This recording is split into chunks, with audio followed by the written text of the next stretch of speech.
hands. You all know the raised hand syndrome. I've got that onto the side of my screen. I can see who wants to particularly talk. So without any further ado, Tony, we happy to run? We're on.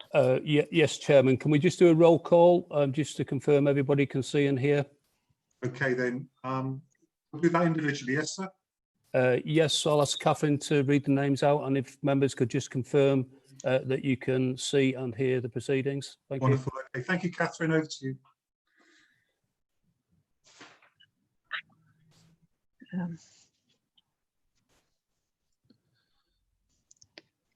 Okay, we've just got a little technical difficulty here. I'll commence the roll call, and whilst hopefully we can sort that out. So if you could confirm you can see and hear proceedings.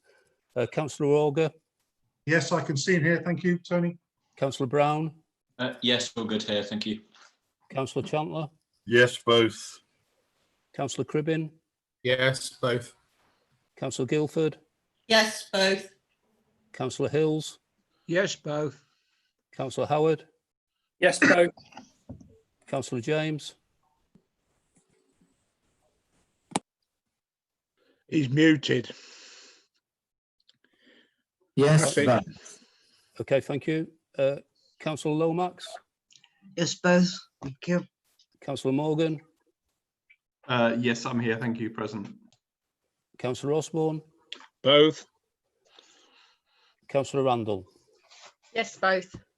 Thank you. Could you just bear with me a second, please, Chairman? Chair, can I just ask you a question? Yeah, go ahead, Mark. Chair, I've got somebody on the phone. It happens to be Lynn Taylor. She's trying to watch the meeting on YouTube.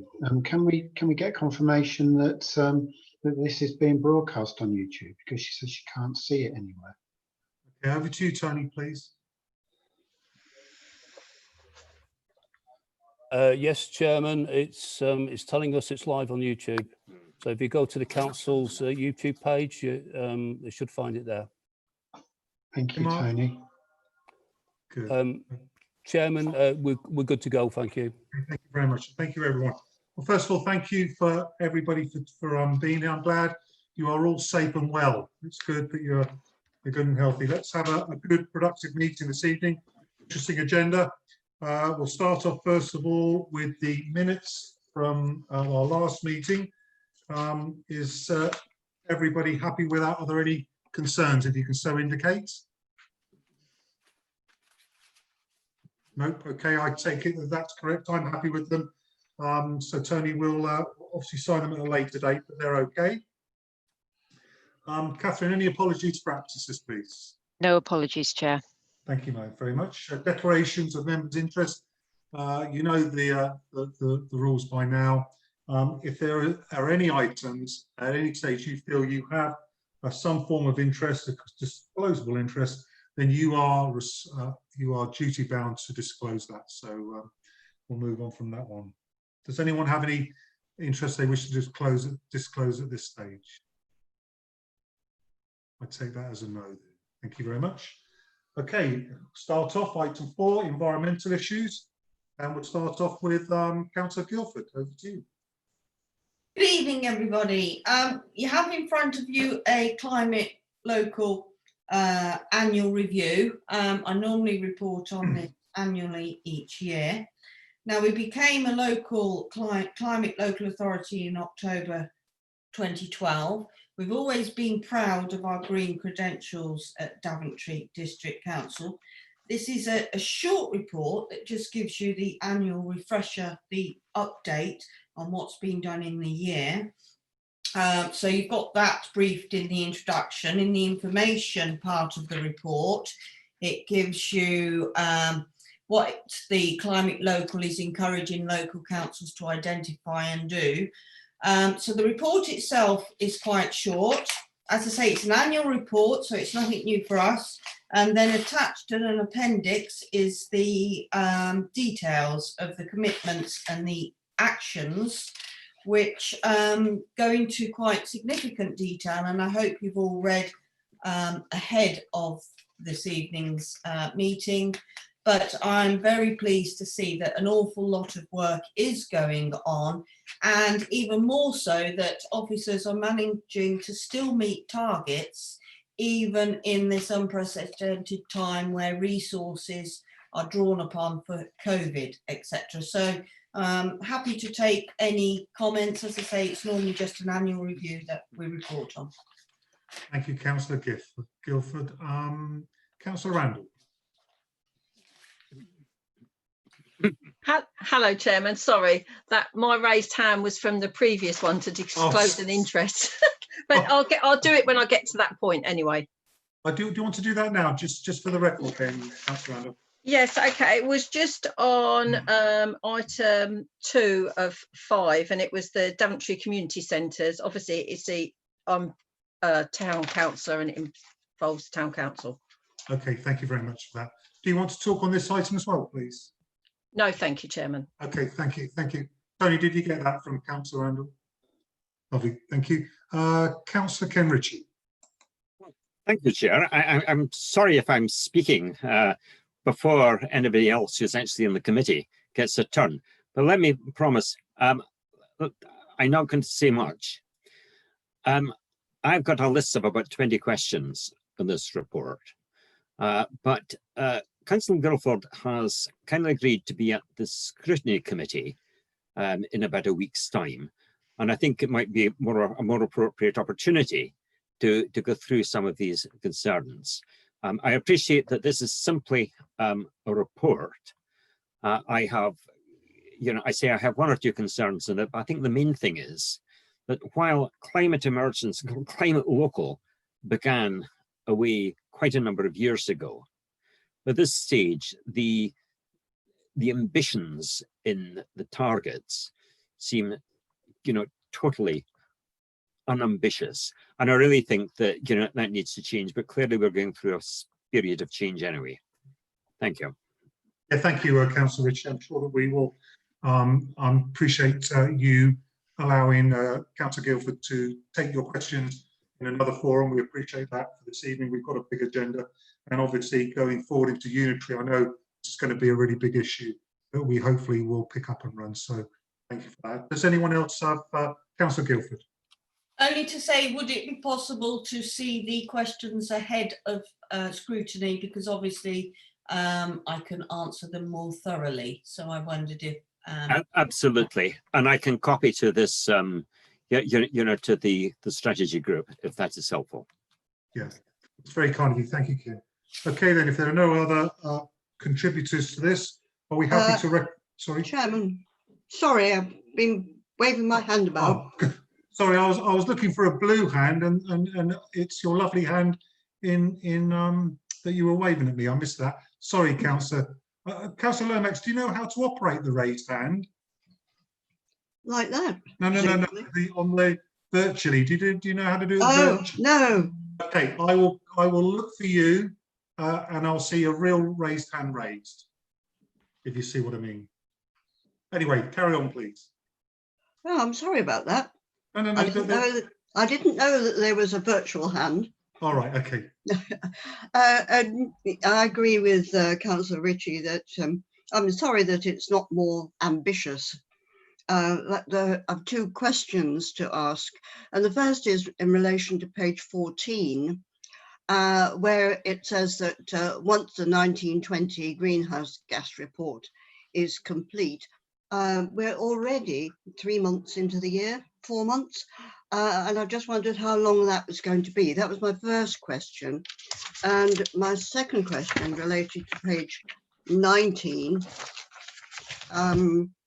And what I was wondering was if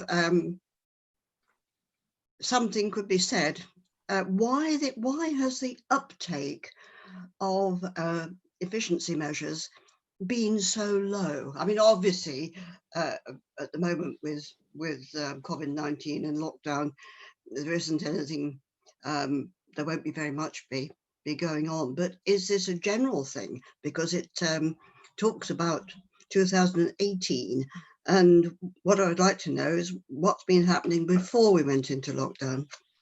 Okay, thank you, Councillor Lomax. Councillor Guilford. I obviously, as I said when I presented the report, these are unprecedented times.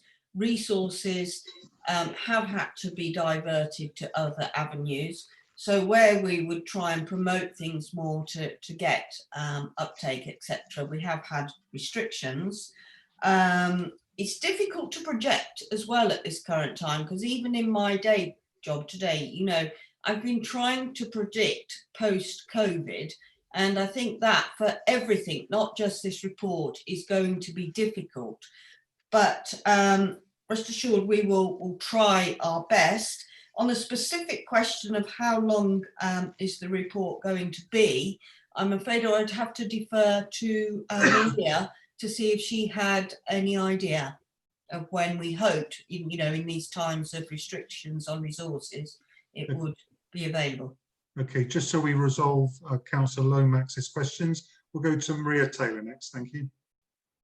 Thank you, Chairman. I've seen the draft copy of the greenhouse report this week. That we have to wait for information to come through, so it's just been compiled. So that I anticipate that that'll be finalised in the next week or two for onward circulation. So that has been prepared and should be published soon. Efficiency measures, we're part of a county-wide group, and it's been consistent across there that there's been a low take-up. But if we can find out any more, we will. Thank you. Thank you, Maria Taylor. Sorry, who said that? Was that? Okay, Colin Morgan. Thank you, Chair. It's only a bit of housekeeping. Councillor Lomax wasn't sure how to raise her hand, and I thought really for the sake, as this is going to be quite a long meeting, it might be quite useful to teach people how to do that. I know it's not strictly an IT training session, but of course it's very easy. So I'm not sure if you wanted to quickly share that information, how to do that. Okay. For the sake of good order later. Catherine, Councillor Lomax, I'm happy to say it. I'm happy to say if you want me to. It's very quick. It's very no, simple. okay, if you want to give some quick instruction, we'll. If it gets into a bit of a. I'll stop it. Really, it's not a very big Okay. IT lesson. So basically, if you look down at the bottom of your screen beneath all of the images, which you'll be seeing as little tiles, you will see a little participants Yes. button. If you click on that, it'll bring up on the right-hand side of the screen panel. At the bottom of that is a little raise hand button. Click that and wave it around about by clicking. Thank you very much. That's Okay. brilliant. Thank you. Thank you very Catherine, much. shall we do a little sort of test? Can you Do just a little click it and wave. I'll see if you've done it right. Do a little Mexican wave. Oh, Wave for you. that's that. Not everybody. That's wonderful. And then we can lower your hand down here. So. Oh, I've lost you. So I lowered it. You can raise and lower it accordingly. Very good. Thank you, Chair. Okay, thank you, Oh, Colin, dear. for that. Appreciate that spontaneity. Okay, if there are no more contributors then, no hands being raised. Okay, are we happy then to recommend this for council for the climate local review be approved? Can we have some sort of agreement, please? Agreed. Agreed. Are there any dissenters? And there are no abstentions then. No, okay, that's unanimous. Thank you very much. Your next paper then, please, Councillor Guildford. Thank you. This is the production of a tree policy and a tree action plan. For me, it seems that, when I go to parish council meetings, there's always dog poo on the agenda, but everyone has an opinion about trees as well, wherever you go. And it's been one of my pet things that we should have a tree policy as an authority so that it's clear what we're trying to do.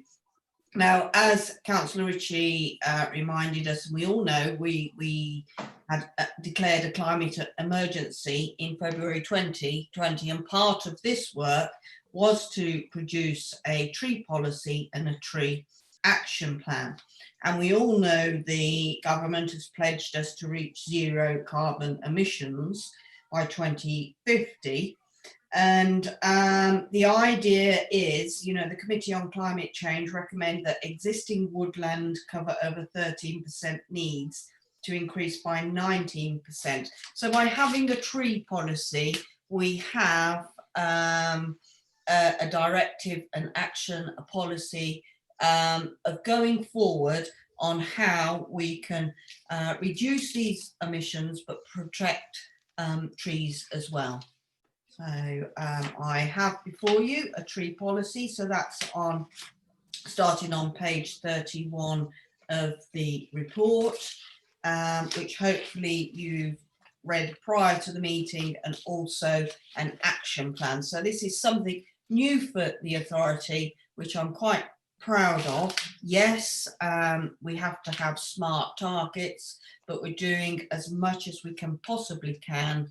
And we have to bear in mind, you know, this is unusual in that we're creating a policy now, bearing in mind we're going to unitary, and a lot of our policies will have to be, you know, the same across all the authorities. But if there's any questions, I'll take them. But I'm quite pleased that even in this time of resource constraints and unprecedented times, we've still managed to put a tree policy together. Okay, Joe, we have a number of people wishing to speak. Do you want to take the questions at the end, or? I think I'll list all the questions and take them at the end. Okay, thank you.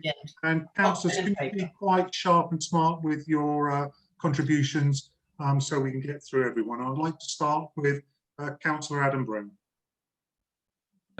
Thank you, Chairman. I'll be as brief as I can. My question or concern relates essentially to the realism of the target to double the tree coverage in the district by 2030. I'm completely in favour of ambitious targets, but any target needs to be deliverable.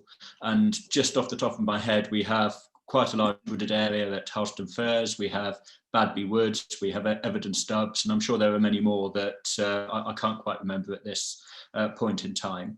So in deciding to set ourselves a target of doubling the tree coverage in the district, or handing over a target, as we will, to the new unitary, have any calculations been made regarding the existing number of trees in the district?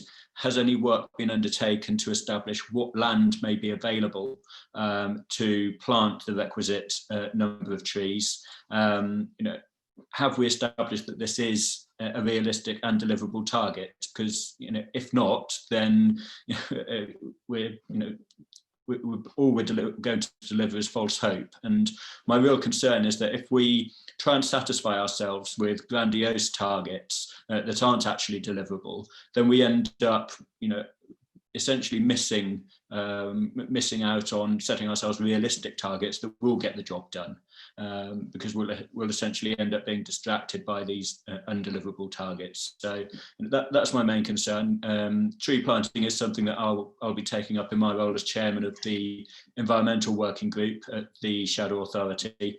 We had our first meeting this week. In fact, it went extremely well. There's a great desire to make sure that we have a green thread running through all our thinking at the new West Northamptonshire Council. But as I say, my main concern is around deliverability. Thank you, Adam. Thank you for your question. Councillor Ritchie. Councillor Ritchie, can you unmute yourself, please, sir? My apologies. Yeah, I really just want to reinforce what Councillor Brown has said. I mean, I like this policy. I calculate there's 89% of it that I think is good. I'm all for having ambitious targets, but it's when you think, Councillor Brown mentioned places like, Badby Wood or Stubbs Road and things. Have we got space within our district for having another Badby Woods and another Stubbs Wood and all these other things, and that every little copse of trees, we are going to need to have a second one to the same size to get there. I find that very, very difficult to envisage. And I just feel that if we are passing on targets onto West Northants, a target is rather meaningless unless there is some sort of plan that gives an indication of how that target might be achieved. That was my main point. I do also feel that on the actual tree policy itself, number 7, we should, as you know, as a local planning authority, it says encourage and influence developers. Why don't we simply require developers to plant more trees? Thank you, Ken. Very distinct and to the point. Councillor Randall. Yes, thank you, Chairman. My point was a very simple point, really, just to make sure that we are planting the right trees in the right locations, because often trees have been planted, especially on housing developments, that have then caused major issues with the wrong type of trees being planted near houses where the roots are too, large roots, underpinning houses, having to be underpinned. So just the right trees in the right location, really, from me. Yeah. Okay, thank you very much. Councillor David James.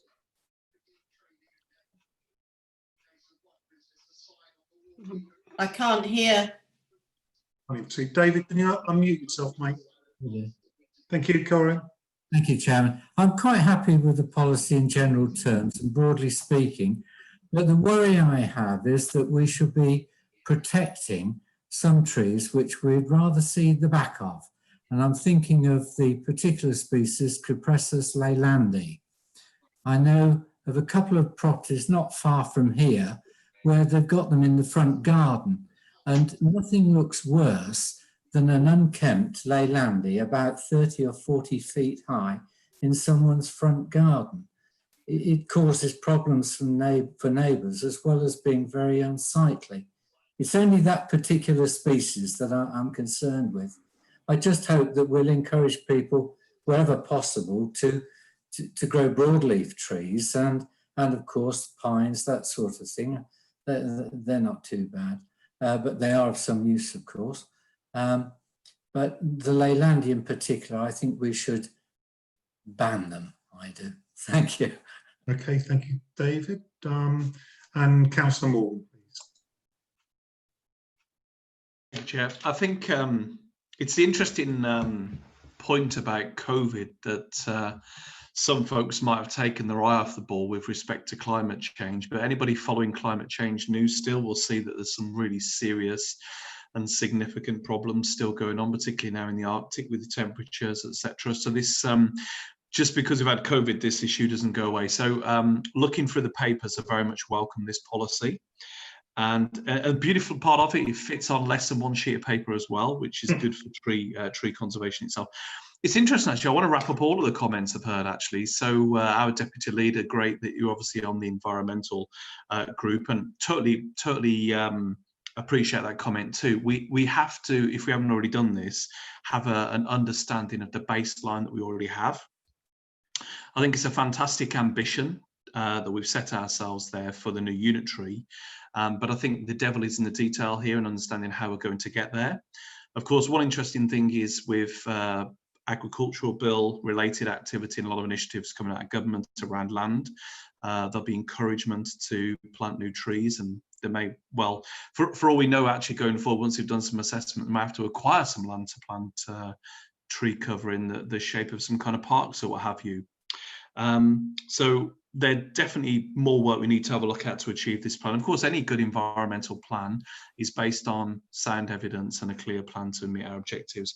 I also happen to like Councillor Ritchie's point about requiring developers.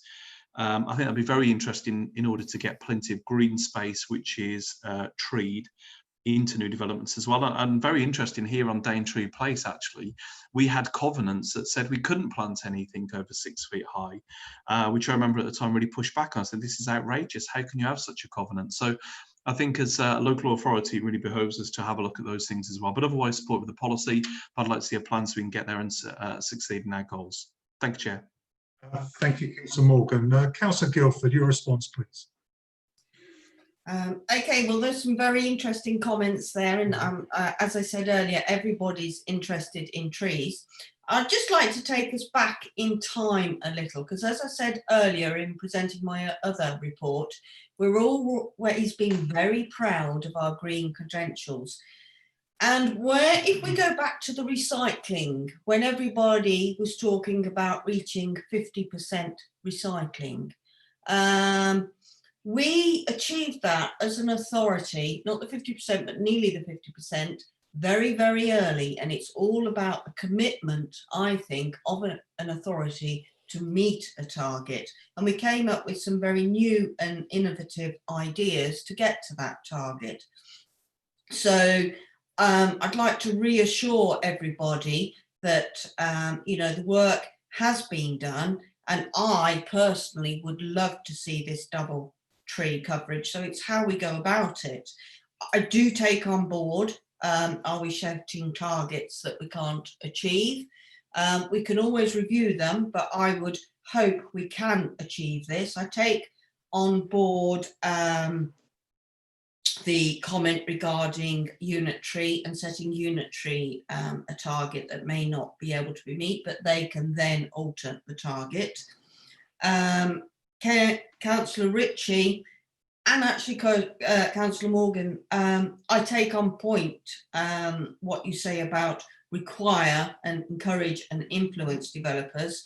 And I'll take guidance later on, because if that is something that we're permitted to do within the legislation, then I don't see why we can't do that.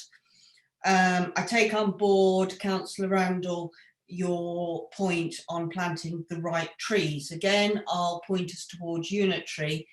Often in the past, it's been, you know, the two different sides, and we have an incident where we have at the moment where we'd like to fell and replace some trees, but that we think are wrong, but unfortunately the county council think they are not wrong. So I think going to unitary will help us that, and as being a previous officer who had to deal with trees, I am very much in a mind that the right trees have to be planted. Going back to David James' question on the Lalandi, yes, I'm against Lalandi as well, but there's only so much you can do on restricting. I do know some council associations, housing associations, do have restrictions in their policies that tenants can't plant Lalandi. So I could look at what that's there. I also know of a couple of projects within the district where they are looking at planting vast amounts of trees. So I am happy with the 50, you know, doubling. And we also have to bear in mind that we're trying to reach the government's targets as well. So hopefully I've reassured you through all that and answered your questions, but I'd like to just ask on the encourage and influence developers, officers, are we able to change that to require under the planning legislation? Because that's what would restrict you, isn't it? Maria Taylor? I'll take that one first then. As things stand currently, I don't think we can, but that is something that planning policy can look into going forward. If I can cover some of the other questions, current coverage of trees in Daventry district, if I remember correctly, is 5%. So a very large rural area with a 5% coverage. It is an ambitious target, and we will only be able to deliver this policy by influencing others. We own very little land, and so neither does the county council. So becoming a unitary won't make much difference. So that will be about influencing others, lots of projects, large and small, and attracting the right sort of support and funding to deliver them. But certainly, this is something that we're already taking through to countywide and West and North Northamptonshire groups. Okay, thank you. Just to check, Councillor Lomax, I'm sorry, but did you want to say something? Sorry, if you could unmute yourself.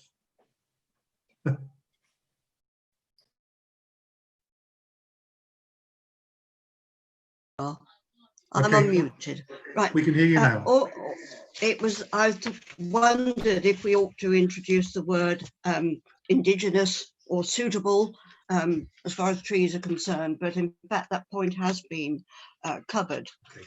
I felt it was important that the policy actually did say something about the appropriateness of the planting of trees, native trees particularly. Thank you, Councillor Lomax. Okay, that completes that debate. I will now go. Are we happy to recommend the tree and policy and tree action plan as to council? Okay, are there any objections? And any abstentions? Okay, I take that as a unanimous approval. Thank you. And then your final paper now, Councillor Guildford, the electric vehicle charge point installation. Need to unmute yourself. Yeah, sorry, just remembered. No problem. Again, you know, as was said earlier, the environmental initiatives are very much hot topics.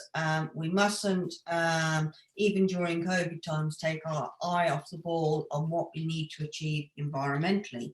Now, you have before you a report asking for approval to proceed with an application for a grant. For me, that's, you know, a no-brainer. We should always try and secure external monies. But there's also the fact that a capital budget of 7.5 be approved for the remaining project costs.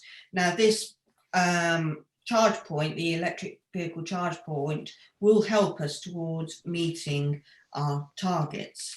Again, it's a short report, and we have been working very hard on charge points, and we've managed to install a couple, and we've also canvassed a lot of parish councils to see if there was opportunities out in the district for charging points.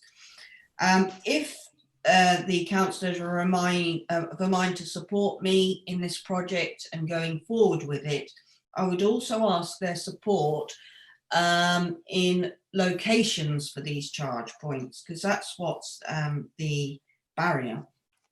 And we had a recent occasion in Woodford where, you know, the parish council were in support of these charge points, but it came back down to not dissimilar to housing development.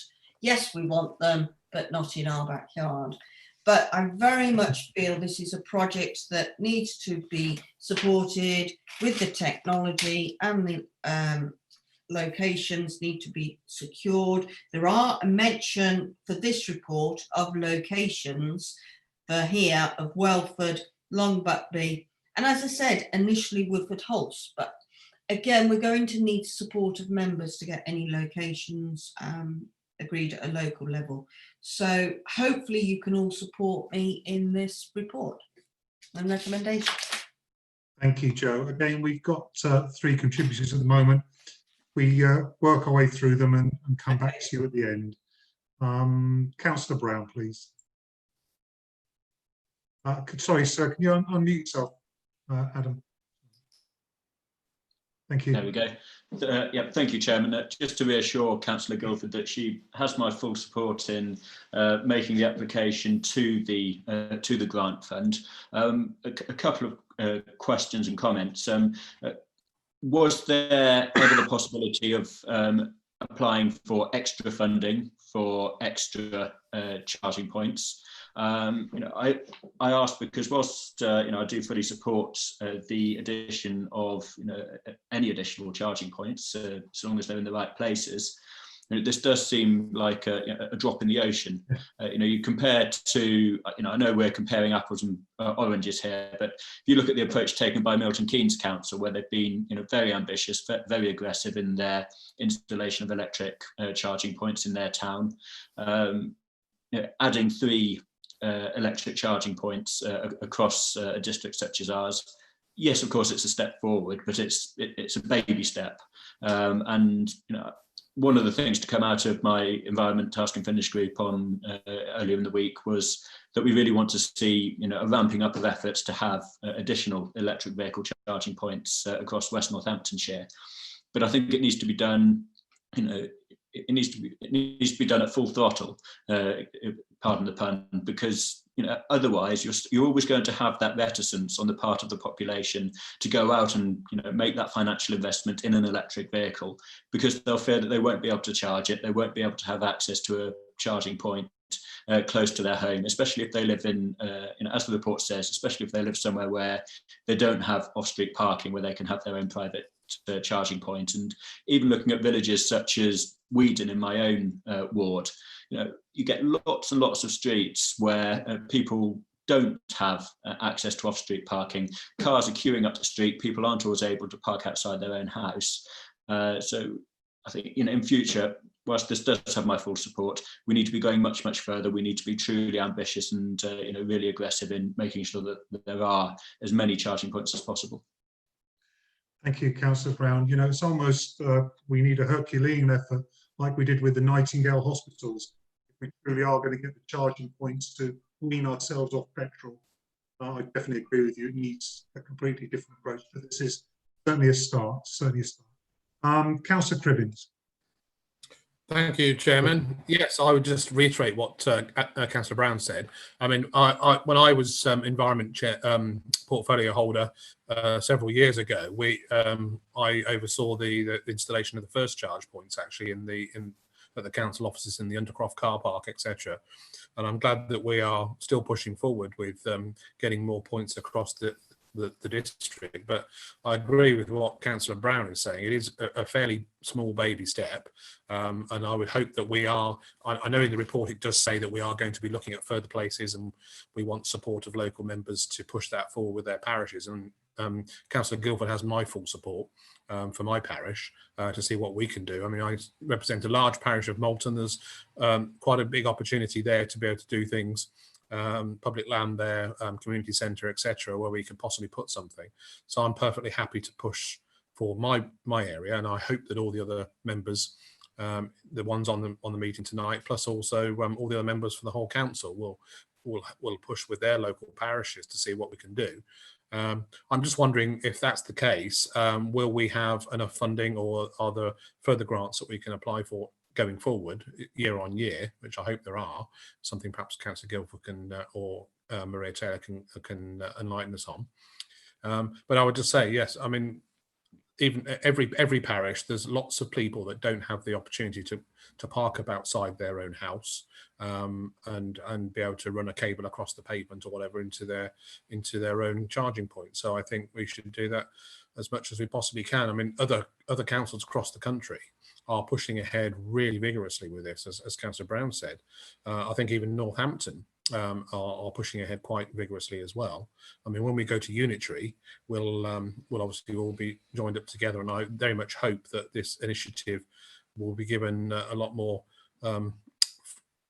steam, as it were, going forward when the new Unitary gets together across the whole area. So thank you very much. Thank you, Councillor Cribbin. Councillor Ritchie, please. Thank you, Chair. Briefly, I totally agree with the last three speakers. Excuse me. I just feel the numbers we're talking about are wholly inadequate. In this district, there must be what, about 50,000 private cars? And in 10, 15 years' time, the great majority of these are going to need to be electric. The government's Committee on Climate Change comes up with estimates of the number of charging points that will probably be needed. And the share for Daventry district will be something like 300. We're talking about the fact that we've got 3 and we're going to get perhaps 3 more. Admittedly, the electric cars are not there at the moment, but they're not there because people don't change to electric if there are not places in which they can charge their cars. The provision of charging has got to lead the introduction of electric cars rather than the other way about. You can't expect people to go out and feel it is attractive to buy an electric car if they're going to need to be queuing up around the back of the council offices to get it to go. I just feel that's got to be done. The other thing that I feel that we need to talk about, places like Micklewell or the new northeast extension, if it is ever built, are we going to have it as a matter of course that houses, at least any house that has got a forecourt and where it is possible, has got the facility for having a charging point. And there is still a loophole that was left in planning laws that allows individual planning authorities to introduce higher standards than the national standards at the moment. And we can't, I mean, my understanding is that there are other councils that have actually done it. And I just feel that for us, we're a council, that we're a local authority area that is going to be expanding rapidly with new housing. And I just think that we've got to be making houses that are suitable for, for a future in which, cars are electric. I just feel that's an area that again, we need to be pushing that onto developers. Thank you, Councillor Ritchie. Let's go to Councillor Morgan then next, please. Thank you, Chair. One of the interesting experiences about working in this kind of Zoom environment is that you can actually have a much better view of other councillors' faces. And it's probably unusual for Councillor Ritchie to see me kind of smiling so much at his comments, because perhaps he'd see the side of my head. But I totally agree with what Councillor Ritchie said there, actually, because I think one of the big, by the way, I absolutely support the policy here, and I'd like us to go through it. But I think it's about ambition.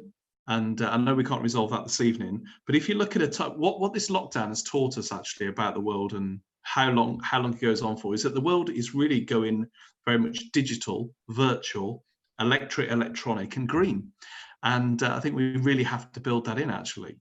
And I think great example there, Mickwell, it's those examples where we're building new estates. I mean, I haven't even seen a brick go in there yet, of course. And actually we're building in old-fashioned designs in terms of how people manage this electric infrastructure. So whilst I support this, I think when either between now and going forward, or when we get to Unitary, we really have to think much more deeply about how we design our spaces. And I think this has to be a really important component to that.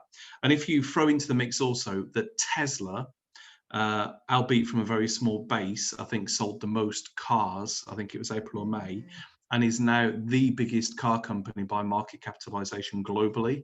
That tells you how things are coming. And I suppose one best analogy that I thought of, or Councillor Ritchie said that, was about horse and cart. And it's about getting the horse and the cart in the right order.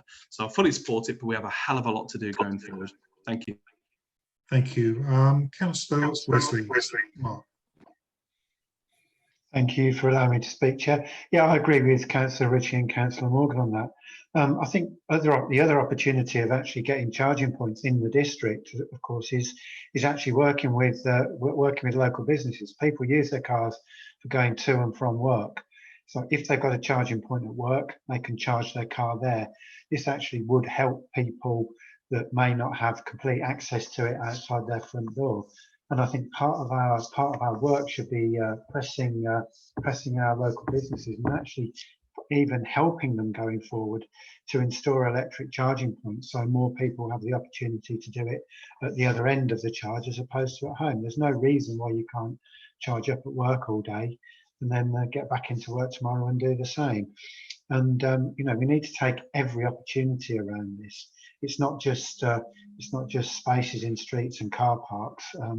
Yes, it is car parks, it is shopping areas, it is pull-ins, etc. But it is places of work as well. Thank you, Chair. Thank you. I'll probably go to Maria Taylor. There may have been some technical thing you wanted to clarify before we move back to Joe for final comments. Yes, can do. The question was asked about, can we apply for more funding? Yes, we can. We definitely can, and we will. But we have to meet criteria, and getting applications to this stage depends on landowners and all sorts of stakeholders being prepared and meeting all the criteria. So believe me, we've done an awful lot of work on this to get even these few numbers through. We know there was comments also about the charging points in new developments. We've done that. Councillor Ritchie's on planning committee. He knows we've done it on a development springing up near the outskirts of Northampton, and we were able to justify that because it's near air quality management area. We can't have a blanket policy. the law doesn't allow us, planning law doesn't allow us to do that right now, but we've done it where we could justify it. And we will try and do that everywhere we can. And we can seek to try and influence people having charging points and electric cables on, near drives and things on properties. So we will continue to do that as much as we can, and we'll bring in those policies when we're able to. The other thing I can say is a brilliant, I'm sure Councillor Wesley will be delighted to hear that part of our electric vehicle policy is to try and encourage more charging points at businesses as well. Thank you. Thank you. Councillor Guildford, closing comments, please. Sorry, can you unmute yourself again, please? Yeah, sorry. Obviously, Maria has answered all the technical points, but if I just come back to a couple of observations, in that I totally agree with all of you. I would love to increase this target, but to be able to apply for the funding, you have to, my understanding is you have to have got the agreed sites. You've talked about Milton Keynes and Northampton, which are urban sites, and they're not so prone to be against having installations amongst all the housing development. Whereas my little experience I've had of trying to get a charging point in a village is one which I used the analogy earlier. They all want the children to live in houses in their villages, but they don't want them built in their villages. And it seems to me we've got to have a resident change in culture to allowing these. So I think as we get more sites agreed, we can apply for more monies, but it's the ruralness that is causing a little bit of a barrier at the moment, but we are working hard to try and get as many as we can. Thank you, Joe. It almost will take, I think our Prime Minister was talking about build, build, build. It's almost going to take legislation with a massive national building programme to get these points in place so that we can really move to electric cars. So let's just hope that's something that comes in the future. And certainly in the new unitary, if we get elected and elected to the new authority, I know there's a lot of support in these councillors to actually push it as far as we can in the West area. So, okay, so it's to recommend that we have an approval to proceed with the application for the grant, and also for a capital budget of £7,500 to be approved for remaining project costs. Are we happy with that, colleagues? Anyone against it? And anyone abstaining from it? No, that's unanimous. Thank you very much. Thank you very much, Councillor Guildford, for your input. And we now move to Councillor David James, the new secondary school for Daventry. Thank you, Chairman. This report is about seeking approval for the disposal of a site at Eastern Way, Daventry, to the Secretary of State for the purpose of providing a new secondary school in Daventry. Members will be aware that the strategic corporate plan provides that we seek to secure the delivery of a third secondary school in Daventry. Specifically, it's policy B 3.2 of that plan that provides for that. The Department of Education provisionally approved a new secondary school for Daventry some years ago. And subsequent to that, the state, or his minions, appointed Locate Ed to look for an appropriate site in Daventry. And they have, after, and I'll talk to you about further in detail on this in a little moment, they have identified a site and preliminary discussions in outline have taken place. Now, the background to all of this is that for many, many years now, there has been, and there is, some evidence of substantial underachievement by pupils at the existing Daventry schools. The reasons for that are somewhat complex. There's empirical evidence that, of course, the reason that people don't send their children to schools in Daventry is because they prefer the schools in Warwickshire or some of the good schools in other parts of Northamptonshire. Warwickshire, as you know, has grammar schools, whereas Northamptonshire doesn't. It's fully comprehensive here. So there is that evidence. And what has happened is that over the years, the number of pupils that attend Daventry has diminished considerably, and diminished particularly in the catchment area outside Daventry. At one time, I can remember a school bus even coming to a place like Everton and picking up half a dozen or more pupils to take them to Southbrook, for example, in Daventry. And the same applied to Weedon, the same applied to Woodford House and many of the other villages there. Its natural, Daventry School's natural catchment area is of course much wider than Daventry itself.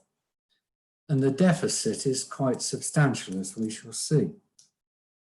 Now, this is not to criticise any of the operators of the existing schools or the teachers or even the pupils themselves. They're the last people one would criticise.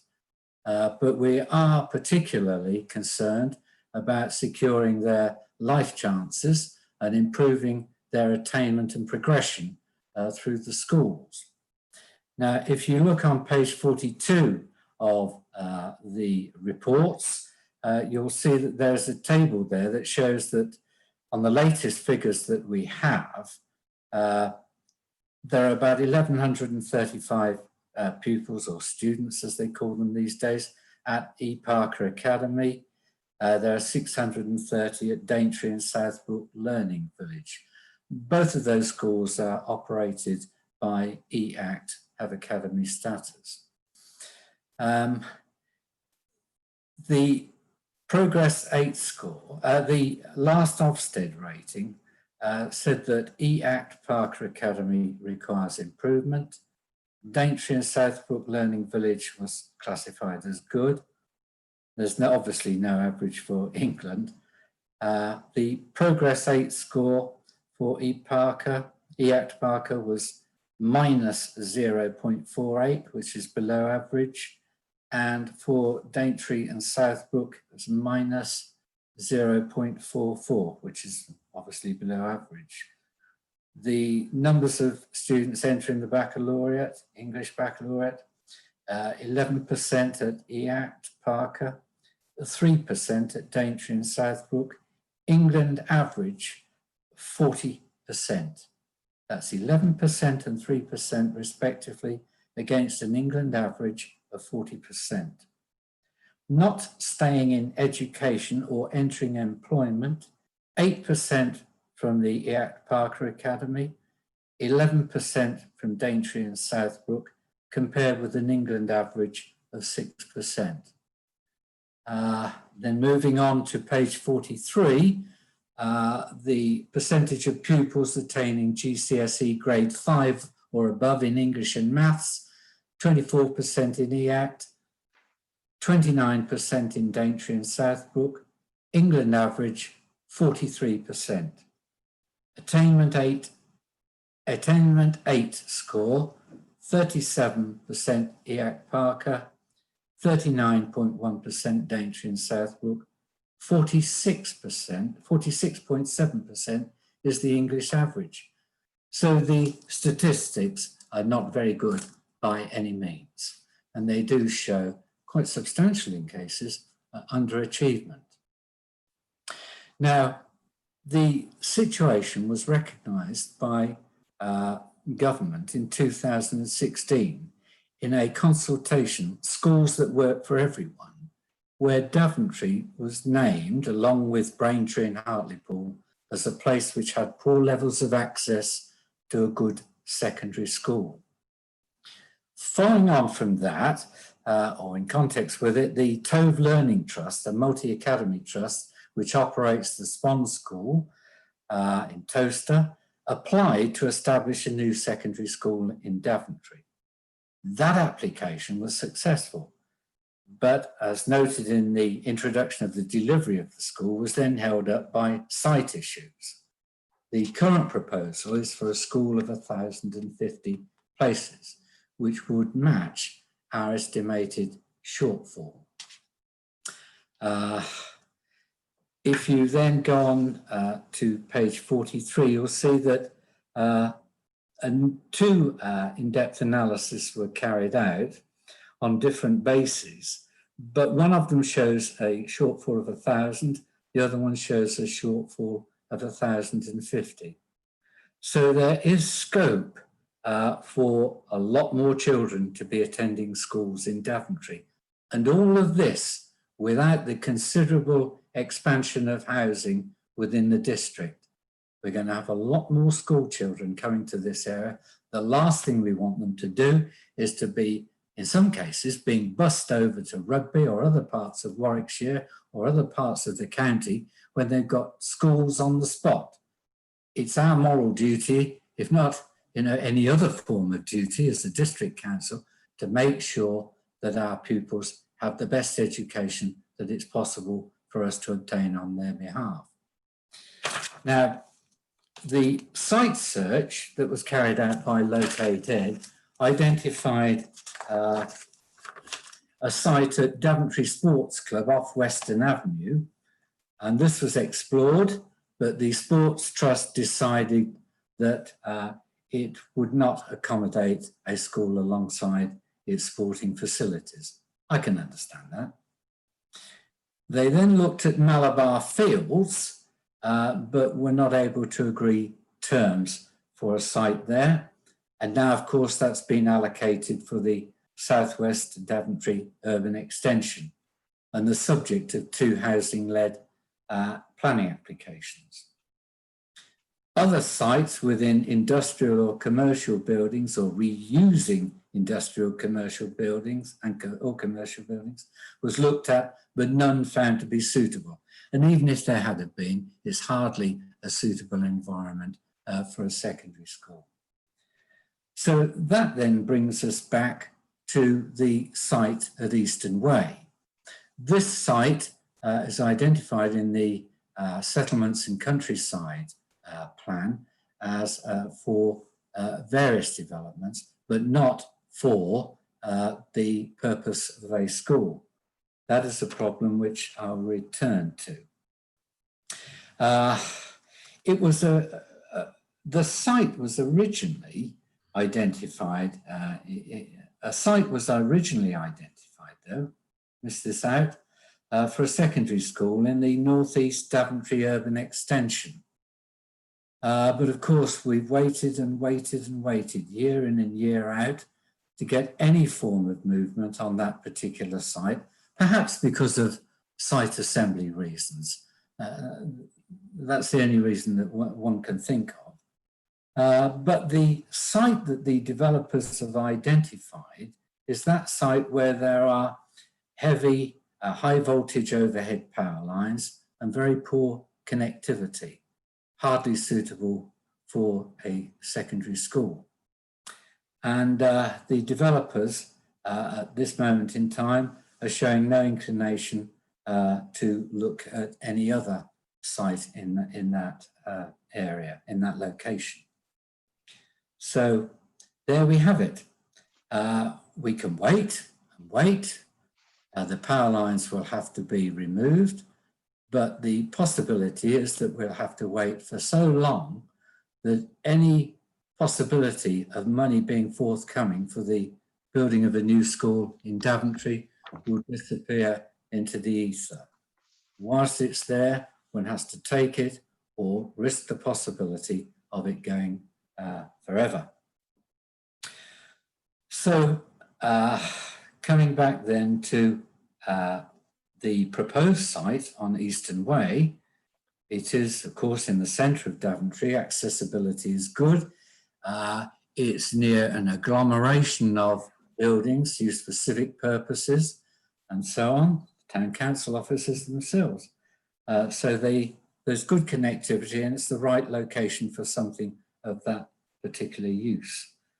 And it would strengthen that location. On page 45 is an indicative sketch plan of the likely layout of the school, and it would appear that the school could be provided with appropriate sports facilities, tennis courts, and 2 pitches there, one larger than the other, a bit of a running track, but it is only an indicative plan and would be subject to further knocking into shape to make it really worthy of detailed consideration. The council has got 2 options here. It could say no, it won't sell the site, or dispose of the site rather, to the Secretary of State, or it can agree to do so. If the council declines to dispose of the site to the Secretary of State, then Located will have to start looking further afield for a site. We will possibly risk then the loss of that opportunity if they're unsuccessful in that direction. If they haven't been successful in the number of years now that this has been going on, they're highly likely to be successful elsewhere in the future in getting a site with easy accessibility to Daventry. A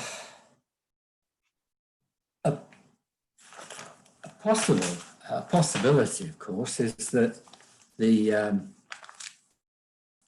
the developers on the Northeast Zoo there might, of course, be worried about the school site going elsewhere, and it may chivvy them into action to provide an alternative on that particular location. But of course, they've been so slow to date that is unlikely to happen within any reasonable length of time. But it can't be ruled out, of course. Now, one has to consider the potential impacts of the new school. 3 schools in Daventry. We have had 3 schools in Daventry before, 3 secondary schools, when we had the Grange as well as the old Southbrook, and of course the Ashby Road School. So it has been done before. It may well be the case, and we hope it is, that the impact of a 3rd school would be to introduce an element of competition to naturally bring up standards, which is quite a possibility that could happen. The real downside, of course, is that one of those schools might become uncompetitive and its future might be in doubt. We would hope that that would not be the case, given that there is a large catchment area for Daventry for secondary schooling, and given that we're also providing an awful lot more housing in Daventry over the coming years. So if we could have 3 years ago, we could certainly, I think, have 3 in the future. The terms on which the council would dispose of the land to the Secretary of State would be that the site must continue to be used for a secondary school for the first 10 years. And thereafter, it must be used for that or any other state-funded public educational use permitted by the council. If the site is not developed as a secondary school within a small number of years following transfer, then the council would have the right to repurchase the site for the price originally paid, if of course there was a price. The school must be constructed generally to a design and layout agreed by the council. This would include environmental performance of the building and looking for biodiversity net gain. There should be public access where consistent with safety to school facilities for sports out of school hours. So it would provide a useful accommodation for sports facilities out of school hours for the public. No contributions towards constructing the school would be sought or accepted by Located, Secretary of State, from planning obligations, Section 106 agreements, or the community infrastructure levy. So they would not be contributing anything by way of Section 106 agreements or the community infrastructure levy. That, of course, could have some benefit because eventually when the Northeast Sue is developed, that would mean that if they don't come up with providing the school and this proposal goes ahead, then of course we could seek much more affordable housing, for example. It would assist the viability of that site so that maybe we could be a little bit cheeky with what we would seek by way of 106 contributions, plus of course the SIL and affordable housing in particular.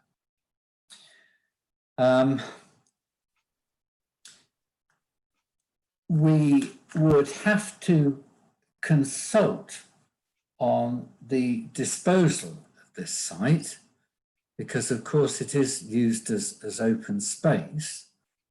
There has been a consultation on the site in the past in terms of what we did intend it for previously, but of course that was some years ago, and we feel that it's only right now to have a consultation today, not a full-blown one, for example, because that isn't necessary. But of course, we would have to consult the public, issue the notice, public space notices, and also we would probably have to consult on the changes to the settlements and countryside local plan vis-a-vis the designation of the site.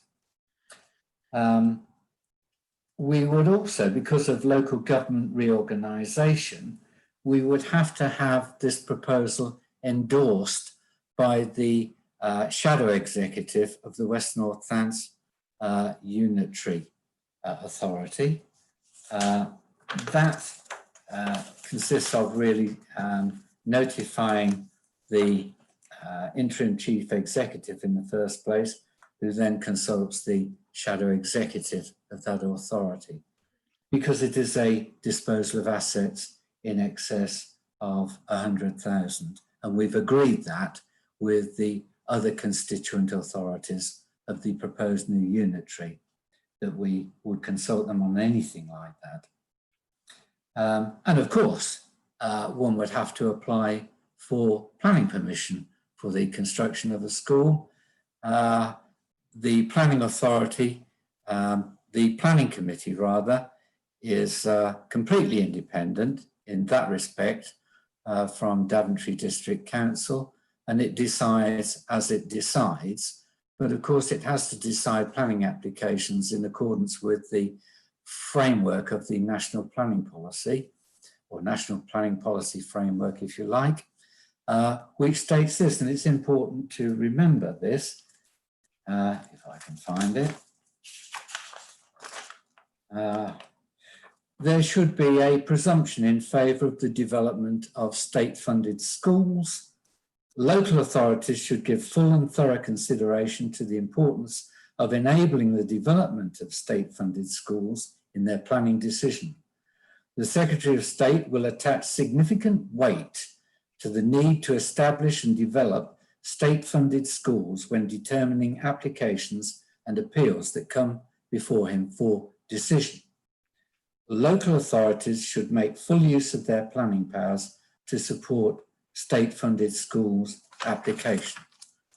The interpretation of that and the rest of it, of course, is entirely within the province of the Planning Committee and nothing to do with anyone else. Financial implications. The intention is to actually pass this site to the Secretary of State gratis, free, provided they build the new school. I don't know what the cost of a new school is likely to be, but I'm guessing, and I'm looking at Simon, I'm looking at Mr. Bowers, Officer Bowers, to see that whether he nods or not, but it's likely to be about 20 million, I would think. Chairman, if I may briefly interject, Located estimate the school would cost £26.6 million. Yeah, right. 26.6 million pounds. So that is a very, very substantial capital investment in Daventry, which of course, as well as improving the life chances of the pupils, would provide additional employment for its subsequent use, as well as considerable employment in the construction and building of the school. And of course, that has its possibilities for dissipating then through other expenditure within the town itself. So there's an upside to this. We would think of providing it to them free. We would have to get, of course, a formal valuation of the site, but for the purposes of this report, a sort of tabletop estimate of the current value of the site, if it was used for its maximum beneficial use, that is housing, if it was used for that, would probably be about 5 million. That, of course, is on the assumption that most of it would be housing, which I doubt if that would be permitted. But that is its sort of ceiling value. But there is a need to obtain a formal independent valuation, which would have to be done, have to be commissioned.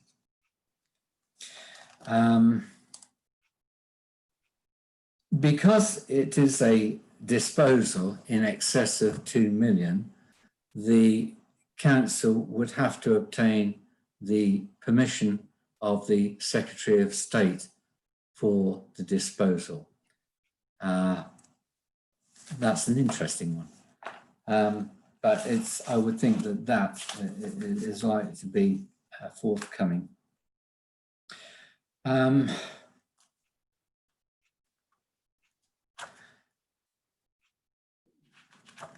On the question of the consultation, the intention is that if you decide to approve this recommendation tonight, is to issue the notices of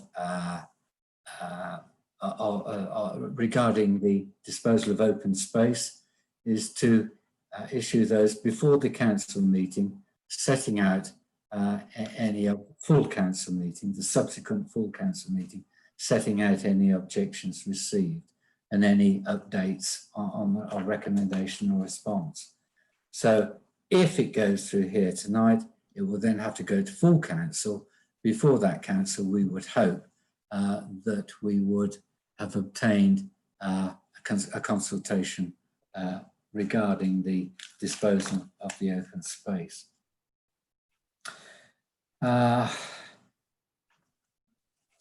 And then finally on policy,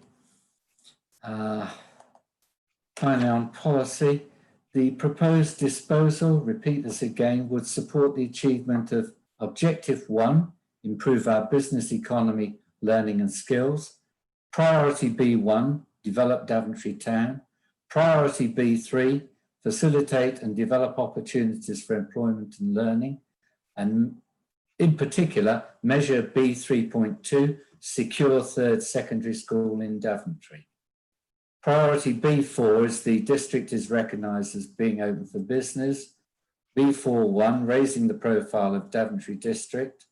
Objective 3, promote healthy, safe and strong communities and individuals. And indirectly, priority 3, people having the housing they need. And I think that I can conclude with that, Mr. Chairman. Sorry for having gone on so long. Oh, no, that was a brief report. Okay, let's start off then with Alan Hills, please. Thank you, Richard. First of all, I'd like to say thank you to Councillor James for giving us a very, very detailed report. And I think this is something that is a serious matter, so therefore I welcome the report that he's given us. My interest in children and young people has meant that I've looked into this very, very thoroughly, looked at what the public have wanted, listened to what a lot of people have been saying, and formed my opinion on that. Basically, as we all know, a new secondary school has been on the council's agenda for some years, for many, many years. It's unfortunate that the current schools are not well used. They have both tried very hard, and they do try hard, but basically this is due to a lack of confidence by many parents based on some of the problems over the past few years, which really is a great shame. But I believe that a new school would bring a fresh impetus to the education on offer in Daventry and would inspire fresh confidence from the public as well, because our schools aren't well supported by our local public and parents.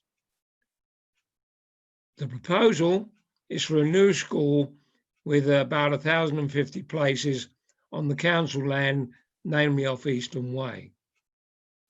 I believe that with the forthcoming house building, or what's going to be the future house building, there could be enough room for 3 schools, and that the fact a new school is introduced could also help with the other schools as well. Now, this also overlaps into part of my portfolio.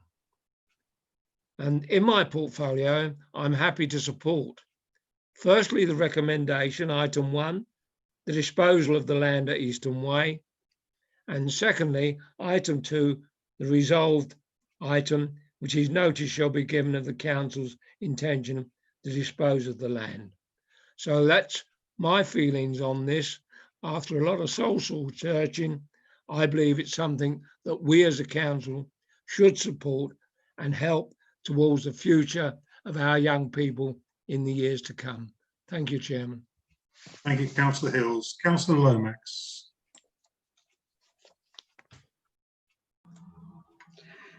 Thank you, Chairman. Unlike Councillor Hills, I'm afraid I cannot support this proposal. Firstly, on location, it would be at the loss of a significant green open space close to the town centre. To me, Daventry's green spaces are a defining characteristic of the town. And we've just heard, haven't we, in our first 2 reports this evening about the importance of the environment and the green spaces and the benefits to people of that and biodiversity.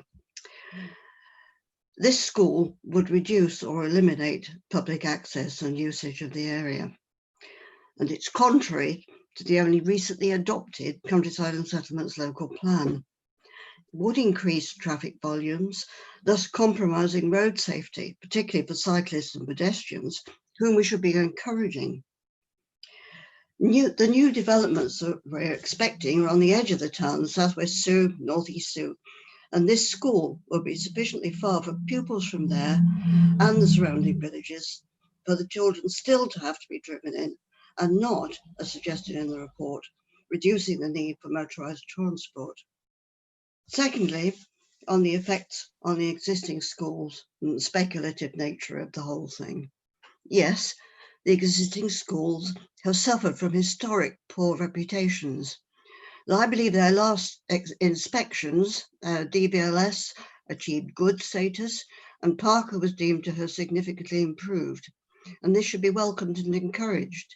And I think the worst thing that happened in Daventry was that, in fact, the 6th forms were taken away from the schools, which had never helped the school to grow and flourish. So I'm glad to see that now that those things have changed. The assumption in the report is based on the old adage, build it and they will come. The experience of the UTC doesn't convince me that this necessarily applies to a bright, shiny new school in the town centre, so close to the existing schools. While there will in due course be large developments in the town or on the edge of it, the existing schools are far from full. A third school will be needed in years to come, but is it needed now? And is the best place for it? For me, the answers are definitely no, and I cannot support this recommendation or resolved item. Thank you. Thank you, Councillor Lomax. Councillor Mark Bisley, please. Thank you again, Chair, for letting me speak. I'm really not sure about this, and contrary to what Councillor Hills said, Councillor James did speak quite eloquently on the reasons for this report, but I have to say I find this report really thin in terms of the justifications for the school. There's lots of what ifs, maybes, possiblies, and there's various other things. I'll just go into a few of them if you don't mind. The alternative sites. Well, the site on the sports club, was that really ever an option? Not sure it was. Malabar Field, well, maybe we should be pressing for a school on a housing development, because that is where schools should be with the housing. Obviously really disappointed there's nothing happening with the North East Zoo, and I'll probably come on to that in a little while.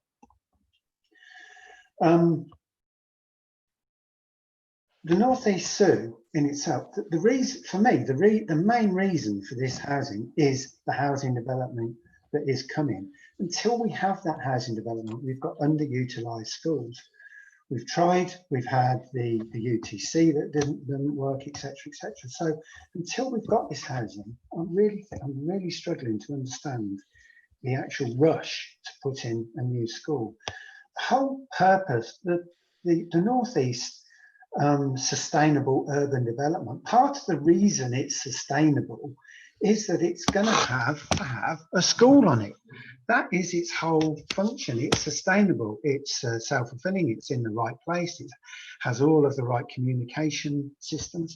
We're then told by Councillor James that if we put a school on this site, accessibility is an issue. The zoo has been proposed, it is part of our plan, and now we're saying that accessibility to a school on it is not adequate. I really can't understand that. Apparently there's pylons on the site. Well, yeah, there is. That's always been known. We've been told for ages and ages that this is a sustainable urban development that is entirely suitable for development of housing and schools. We know there's pylons on the site, and we know they're going to have to be dealt with. Nothing was mentioned about this in years past, about accessibility and about pylons on the site. Of course, if the school is built on this site, everyone on that site, people on that site are going to be getting on for 2 miles away from it. That's still car journeys, isn't it? Likewise on the Malabar Field site, which is even further. These sort of things have not been discussed in the report. I'm a little bit confused as well. We're told that the developer hasn't had discussions with the providers of the school on this basis. If the developer hasn't had discussions, how do we know that connectivity is an issue? How do we know that these things aren't capable of being sorted out? Really confusing.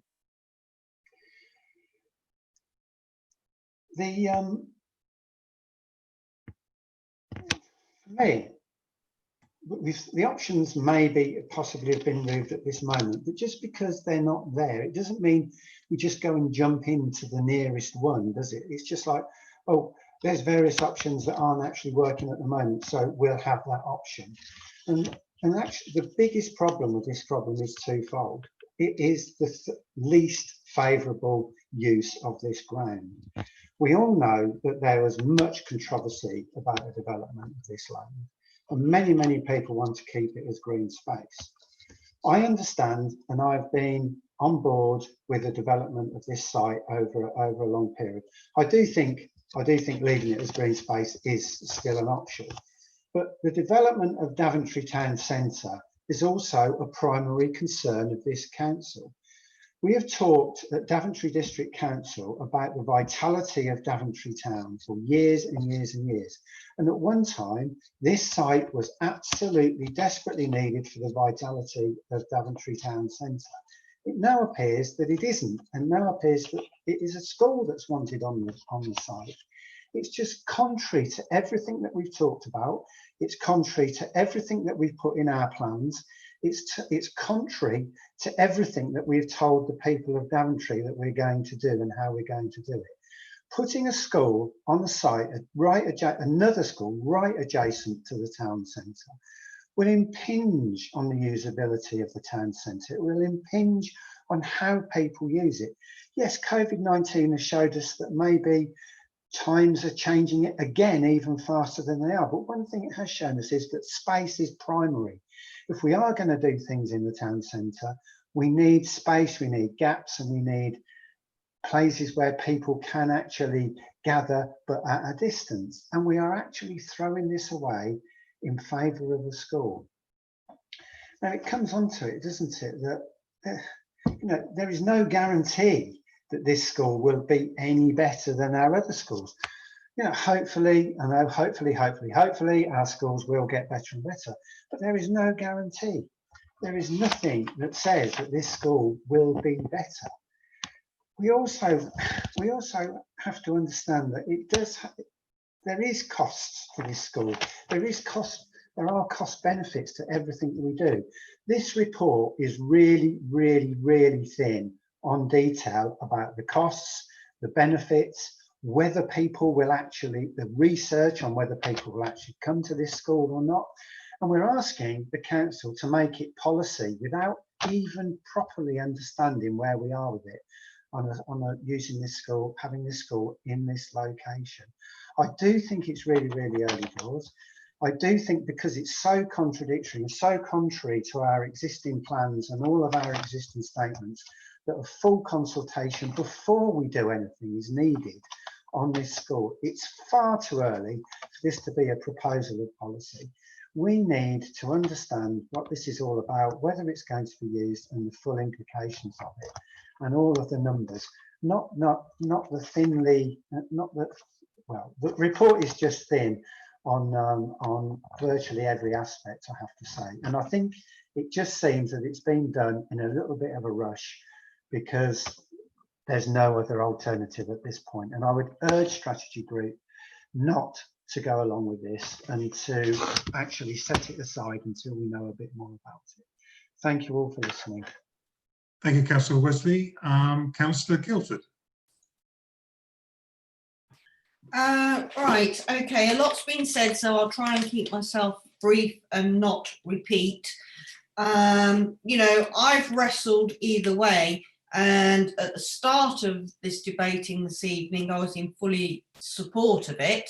I have a few doubts, but now, after listening to the debate, it'll be interesting to see if there's any more, but I am leaning towards supporting, but with my environmental hat on, I would have to ask about the open space. I know that you've touched on it in the report, and I know we've said this is only indicative.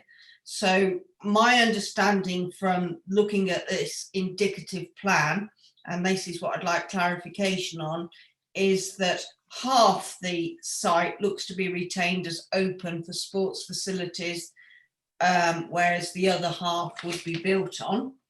I do believe that competition raises standards, so I support it there. I do also agree with Councillor Lomax that the worst thing we ever did in Daventry was close our third school and get rid of sixth forms. As for destabilising the other schools, I think you'll see more children come back to Daventry. This is what those parents want. They want a third school back in Daventry.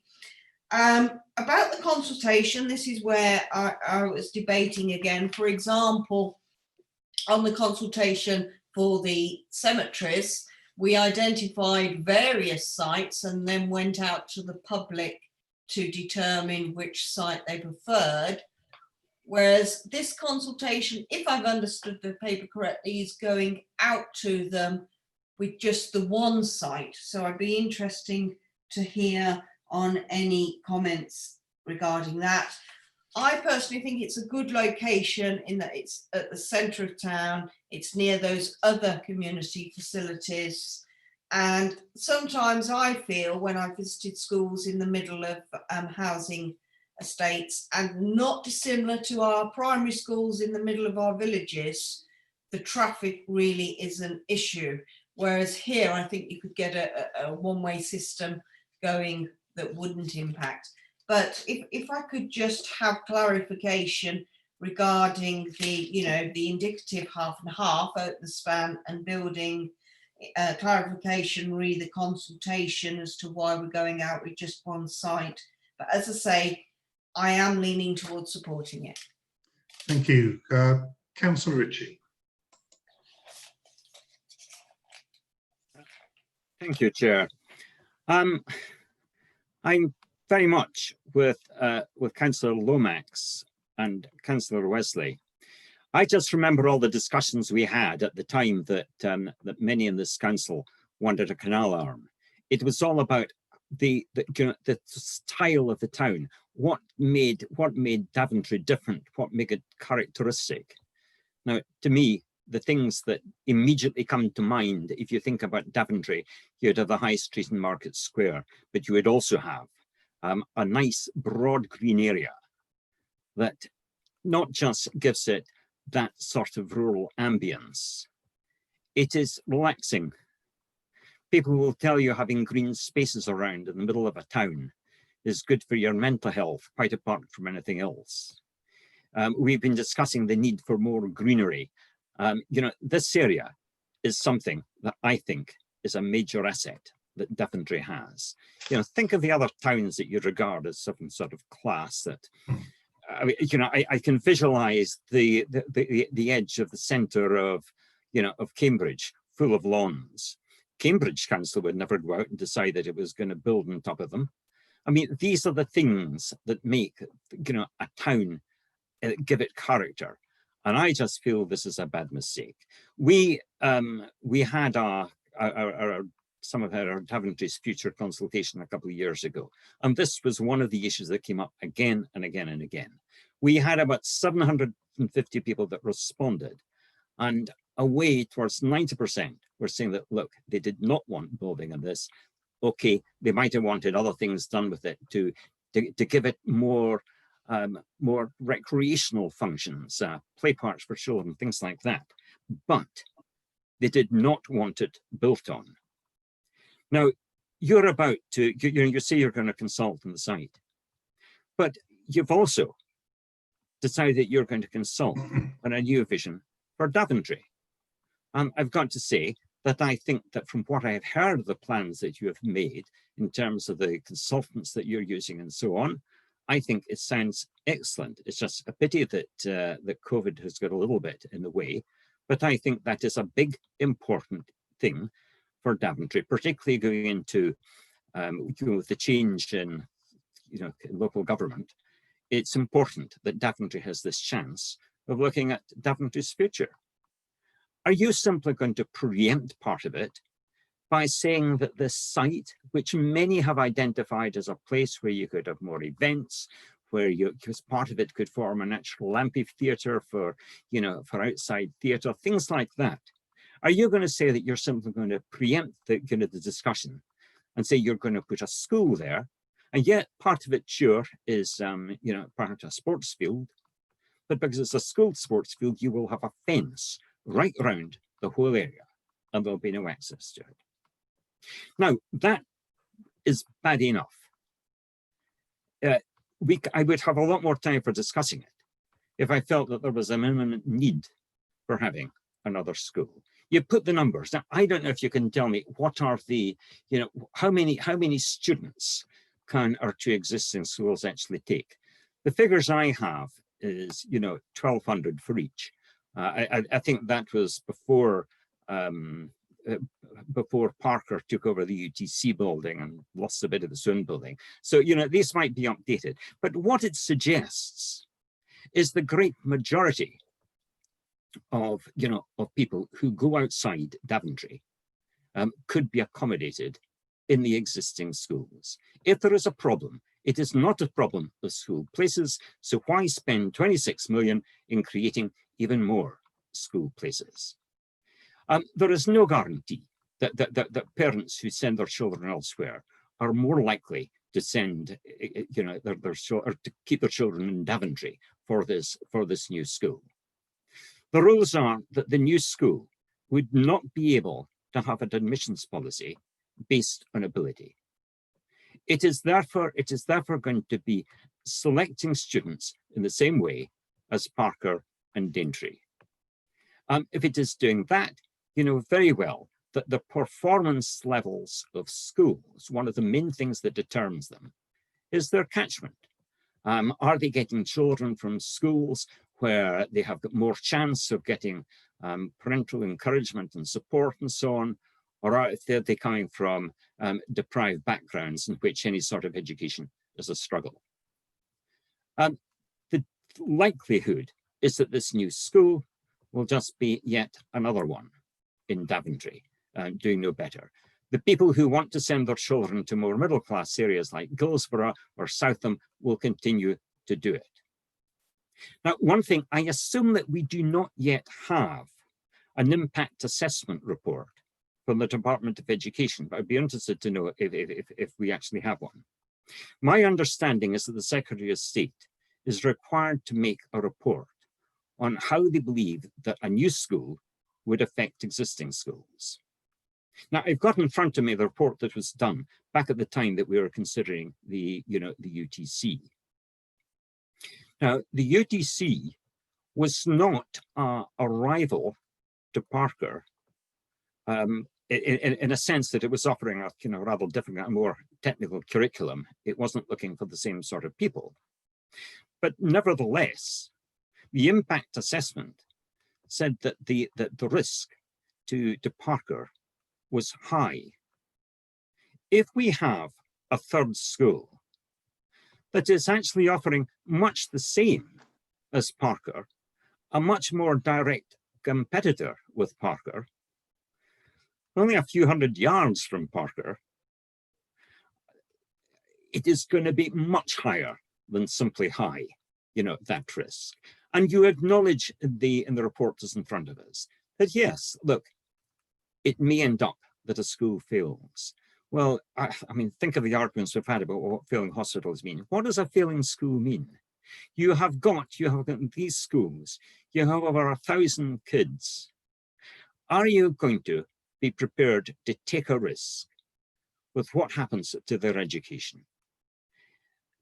They're already in a position, you've accepted that the schools, yes, the schools have a difficult job to do in Daventry and they need to improve. But are you going to give them this further burden of feeling that because they cannot compete, they are going to disappear? There's going to be all the organization, all the disruption to people's education that would come along with that. Maybe you don't need to worry about it because by that stage, Daventry District Council will be out of business. But to me, that sounds cynical and not something that we should contemplate. So I feel, firstly, a strong reason for retaining the Eastern Way field. Green, perhaps there for other recreational uses, but still green. And I do not believe that at this stage, the satisfactory case has been made for a new school. It may come by the time that we've built all these 4,000 houses in, in the Northeast Extension, but that's years off yet. Yeah. Thank you, Councillor Ritchie. Councillor Dabbs, then Councillor Randall, and then we will close the debate. That's enough, I think. Councillor. Yes, thank you. Thank you, Chair. Thanks for allowing me to speak. Don't normally attend the strategy, but this item caught my eye, most certainly. I have to say I entirely agree. I don't normally agree with everything that Councillor Lomax says, but I think she's absolutely spot on this time. And also Councillor Wesley and Councillor Ritchie. Lots of good sense being spoken there. I appreciate those comments. I don't know whether all councillors may remember, I've said this before, I live just opposite the community centre off Ashby Road. And Ashby Road is an area where we have 4 school sites, one of which was the good old UTC, which I feel was rushed in on council ground, and it all of a sudden it failed because actually it didn't fit. Its intake at age 13 wasn't very sensible, and I think there were other problems where they'd like the leadership team and so on. But it didn't last very long. But at least I'm glad that the right result from that is that Parkhurst are actually using the buildings. Now, in terms of a new school, well, we have vacancies at Parkhurst and DSLV, do we not? And it's caused also by the fact that many pupils choose, or the families of many pupils choose to ship them out of town. My mind should be that we ought to support much more strongly Parkhurst and DSLV. And I would ask us all to pause for a minute and think about, you know, if you're a Daventry parent and you're sending your children to Parkhurst or DSLV, and you see the agenda on this meeting tonight, that we are, as a council, proposing to put another school in, another school which will have a detrimental, has to have a detrimental impact on Parkhurst and DSLV. What are those parents going to think? What confidence does it give them that they're sending their children to the right schools? I believe that this ultimately, if we had a new school, would lead to the demise of one or other, or maybe both of the schools at some point in time. And I think that is entirely unnecessary. It affects children's lives, and let's remember, you know, these children, they have one chance at education. If you screw it up, you've screwed up somebody's life chances. So let's not do that. My final point, I think, also is on accessibility. I mentioned the 4 school sites on Ashby Road. So as you can imagine, at pick up and drop off time, things are somewhat chaotic, potentially quite dangerous. How's the new school going to be accessed?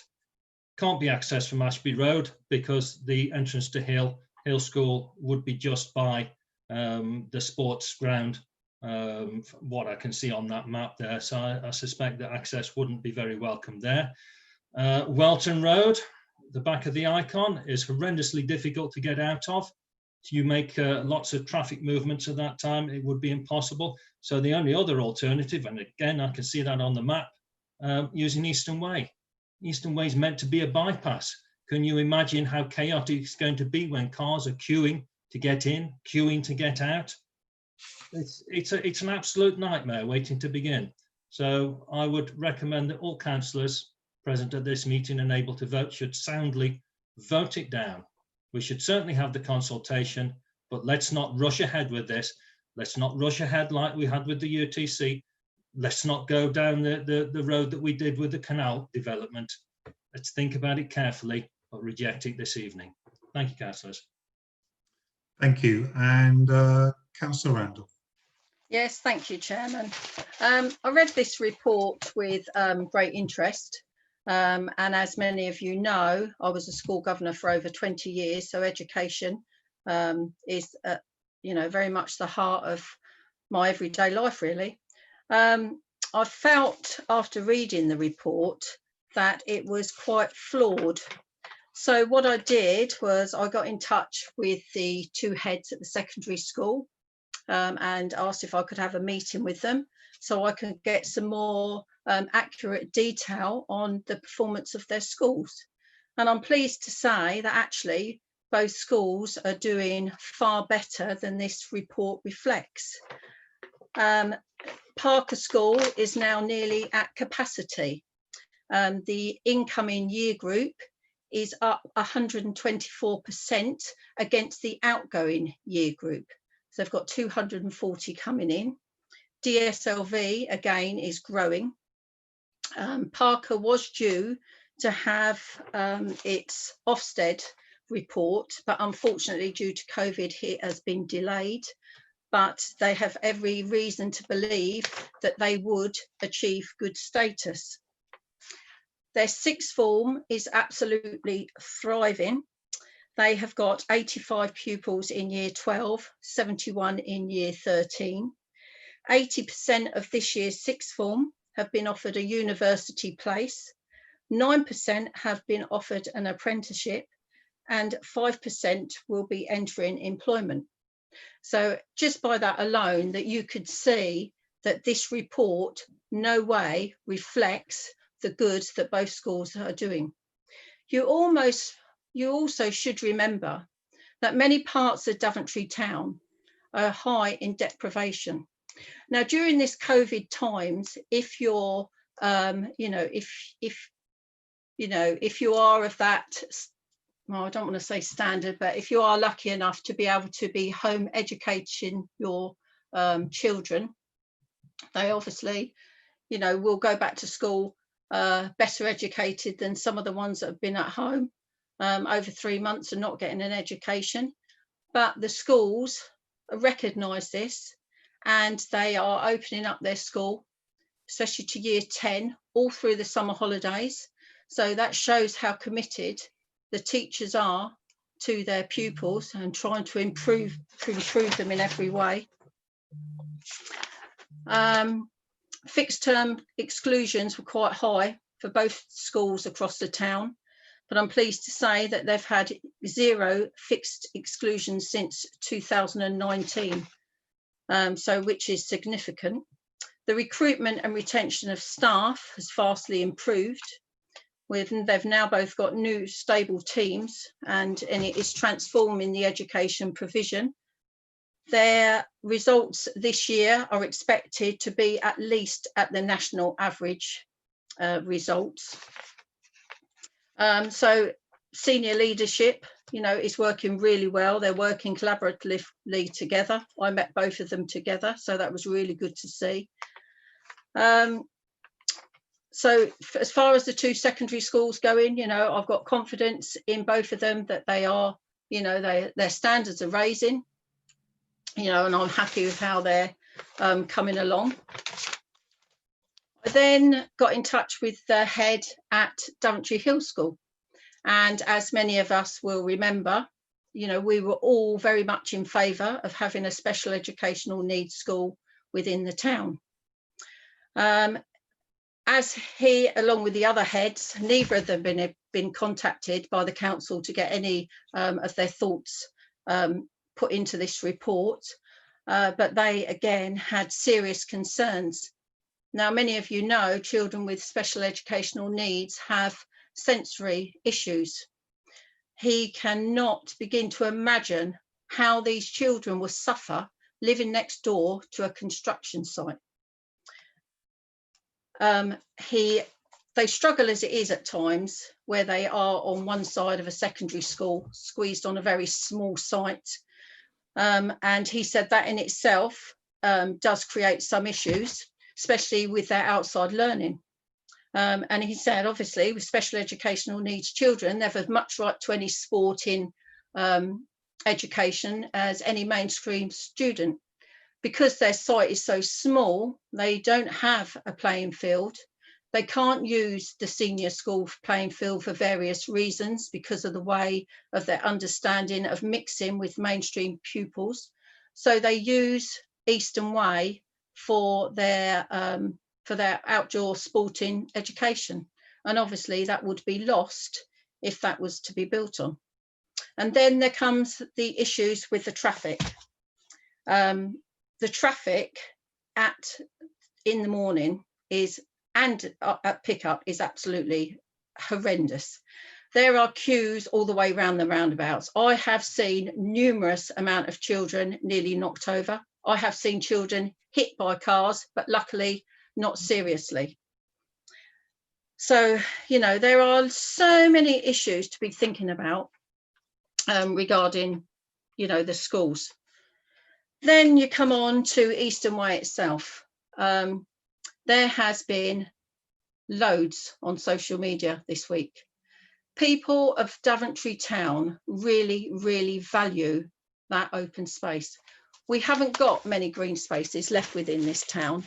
I moved to Daventry 35 years ago, and this town then was at something less than 12,000. We are now at 26,000 residents, and our green space has diminished. We cannot just roll over and let another huge, very important piece of green space just disappear.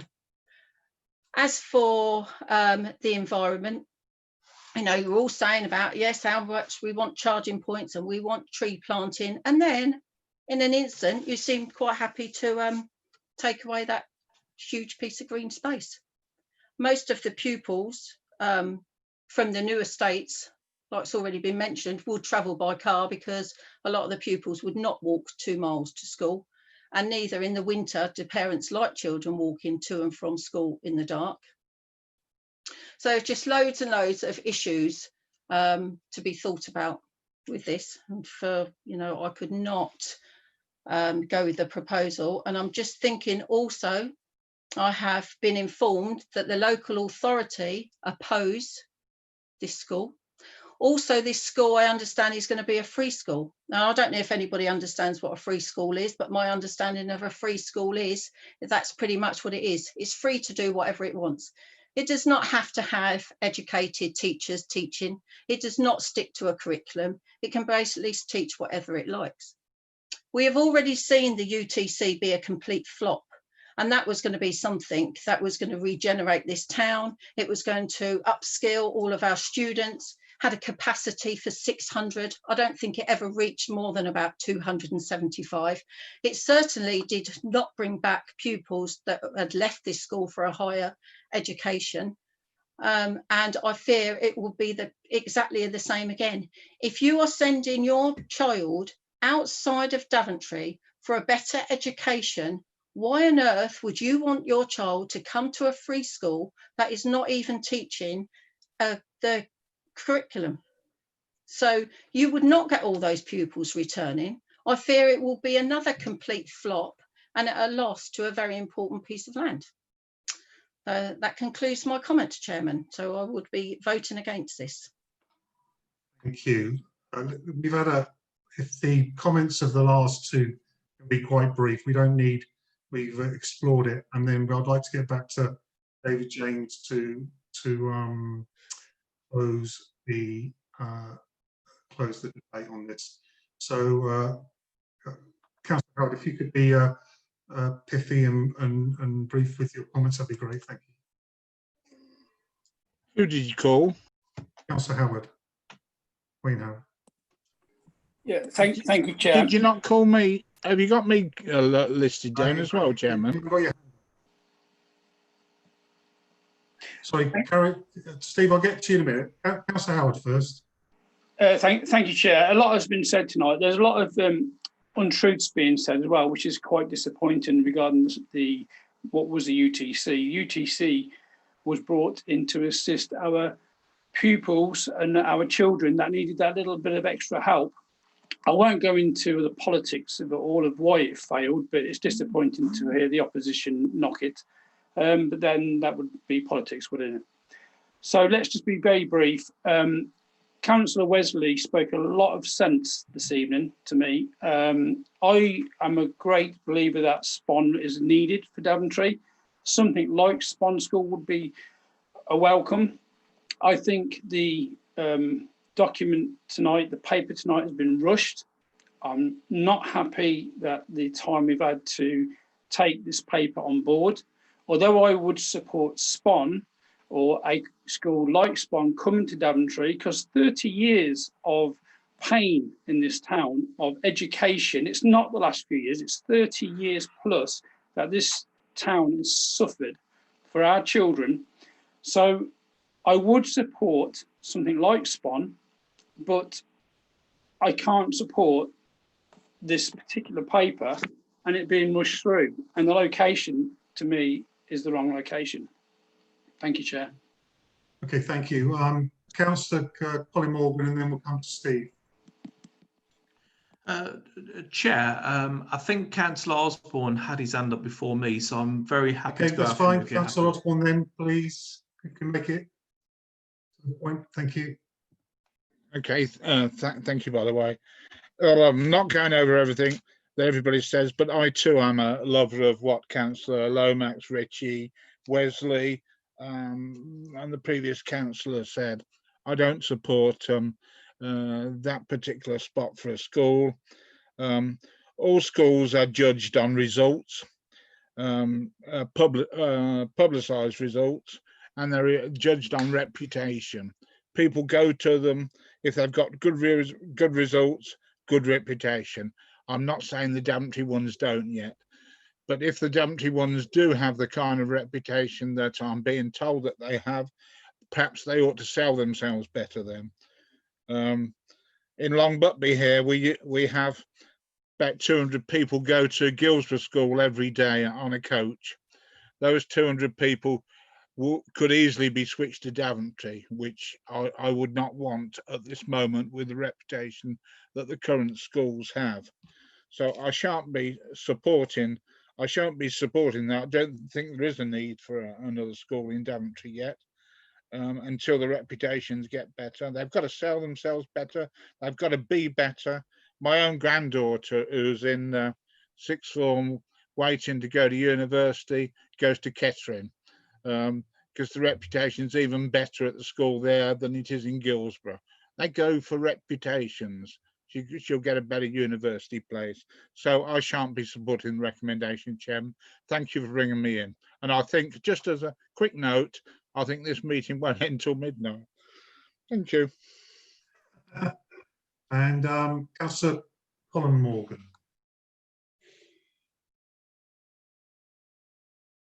You need to unmute yourself, mate. Yes, yeah. Thank you, Chair. It's a technique we're all learning.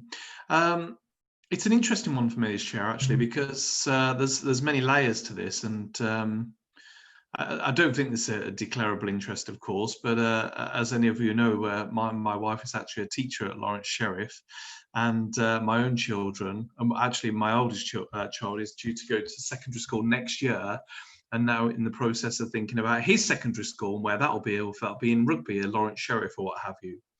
So it's very particular to me on an individual basis on that level, but also actually it's interesting because this spot is a prime spot on my ward as well, as it is for Councillor Wesley, of course.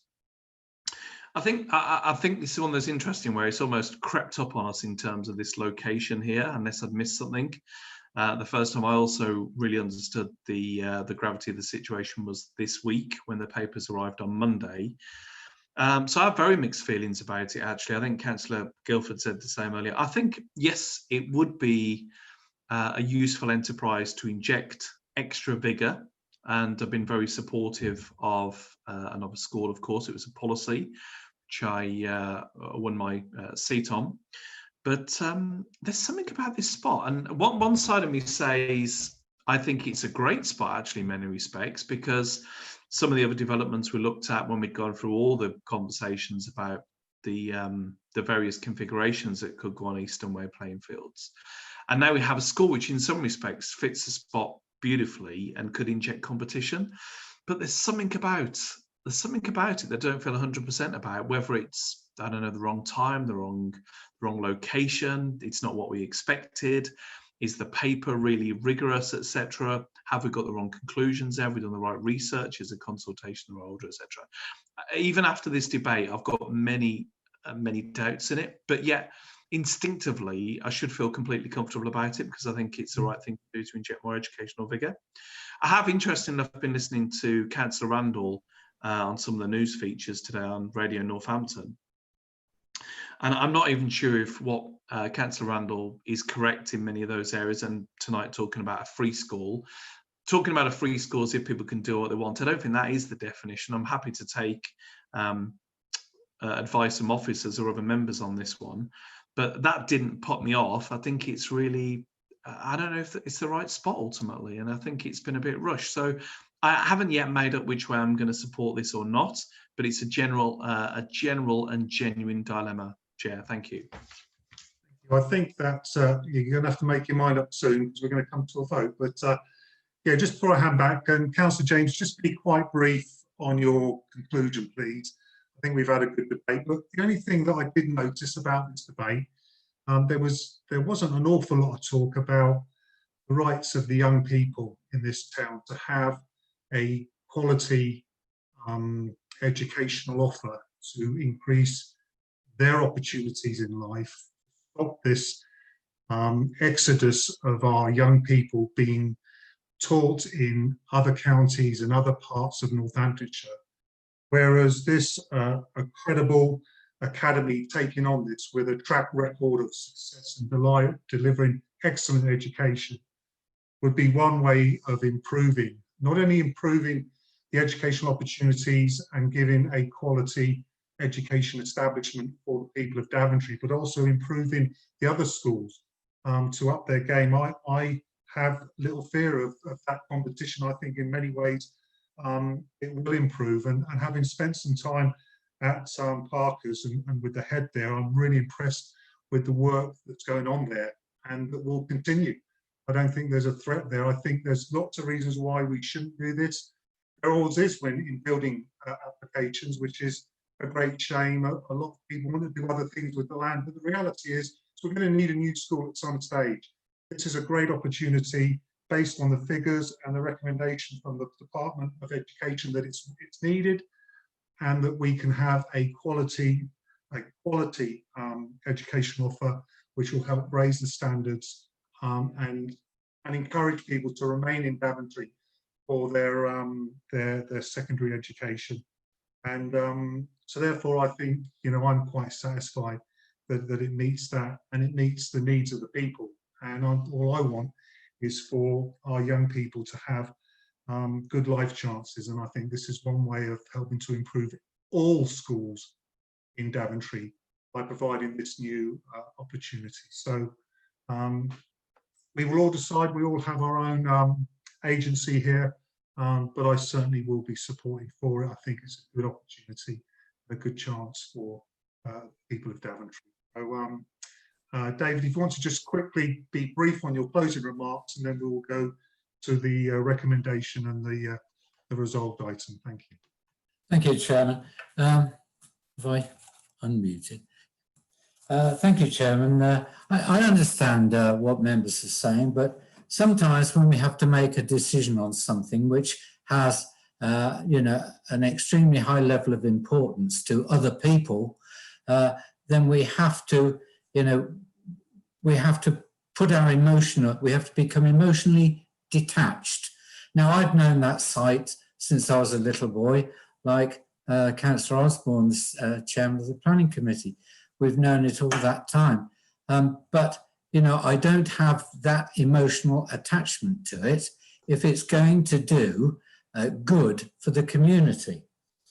Now, first of all, let's look at these points. This is a capital investment in Daventry of, as we understand, approximately £26.6 million. That money is not going to come our way again if we leave it very long. As you know, this country is going to have to start paying back its debt at some time. And by the time we've procrastinated about it, if we let this opportunity go, we might find that there's no money for you to build a new school in Daventry, just when it's needed. Because what will happen over the next few years, if you look at how buildings deteriorate, over a period of 10 years, these buildings that were thrown up in the 60s and 70s, the rate of obsolescence and depreciation accelerates at an alarming rate. We might find ourselves needing a new school right at a time when the other schools are beginning to crumble and the fabric needs knocking down. Indeed, we've had one demolition of part of a school already in the last year or so. So that's an important point to remember. It's no use moving this on. It'll be an opportunity that comes our way once in perhaps a generation. The second point is on capacity. I was interested to hear that Councillor Randall said that the Parker School is almost up to capacity. Well, what better reason could one have then for providing a new school, especially as we go to build 4,000 houses over here, 1,300 houses over here, and a few more thereabouts. Where are those children going to go to school when they reach the ages of 11 years old? We've got to think about that now, and we've got to put something in place now. The other thing is, as far as the green spaces go, irrespective of the indicative plan, which shows something like 2/3 of the site as green space, we still have the green corridor of Eastern Way on the southern side. We still have the northern side where there'll be a footpath giving access from Ashby Road to the village green, which will remain untouched. That village green is sacrosanct and will remain untouched. That's another open space there. So there's going to be plenty of open space. The impacts on biodiversity are minimal. And then finally, and this is something which you really must bear in mind and take seriously, we are making decisions now about a site that belongs to Daventry District Council. Come April the 1st next year, that site will become, it will fall into the ownership of West Northants Unitary Authority. Are we really suggesting that West Northants Authority, covering Northampton and the Towcester District, South Northants and the Daventry, including its rural district, because we have to remember we represent the rural areas as well, are we really thinking they're going to focus on Daventry? To me, if I were coming from Northampton or coming from South Northants, I would say, well, that's a good site. Now we need to raise some cash. And what better than to dispose of it? And if it's disposed of, what is it going to be for? It's going to be mostly, but not all, for housing.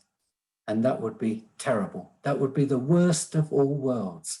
So you have to, I know it's suspecting people of ulterior motives, but you know, there isn't a limitless pot.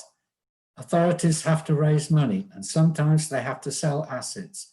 And there's no emotional attachment to Eastern Way from Northampton or even the South Northants. So that's an important factor to bear in mind. We make the decisions now, but who's going to make the decisions after April the 1st next year? Thank you, Chairman. Okay, thank you. What I propose we do now is we will take each item singly. Can we please have only obviously for the strategy group members, a clear show of a hand? And Tony, can you make sure that they are counted and you're happy when we have completed that process? So we'll go. So first of all, those who are happy to recommend the disposal of the land of Eastern Way to the Secretary of State for the purpose of creating a secondary school, please raise your hand in the affirmative if you want that.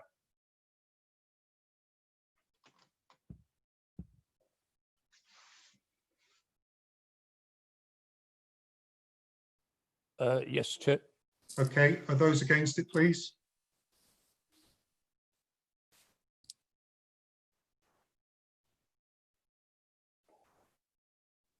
Four against. And those abstaining, please? No, sorry. 5 against. It was 5, not 4. Yeah. So do you want to do that again, Tony? Yes, I think if you can, Chairman, if you can just hold your hands up until we ask you to put them down. So can we go through the whole vote again? I'm sorry about this, Chairman. No problem. So, Those in favour, please raise your hand. 1, 2, 3, 4. Okay, thank you, Chairman. Thank you. Those who oppose? 1, 2, 3, 4, 5. Thank you, Chairman. And those who are abstaining, please? 1, 2, it's 11. So I'm terribly sorry, Chairman. We're not getting these back to the full numbers of the committee. I think can we have a roll call, please, Chairman? Okay, yeah. If we do it that way, if you call the name and we just say whether we're for, against, or abstain. That's correct, Chairman. Okay, thank you. So I'll call the names. Councillor Auger. For. Councillor Brown. Abstention. Councillor Chandler. For. Councillor Cribbin. For. Councillor Guildford. Councillor Guildford. Abstention. Councillor Hills, For. Councillor Howard, Against. Councillor James, For. Councillor Lomax, Against. Councillor Morgan, Against. Councillor Osborne, Councillor Osborne. You're muted, Councillor Osborne. Against. Thank you. Councillor Randall. Against. Thank you.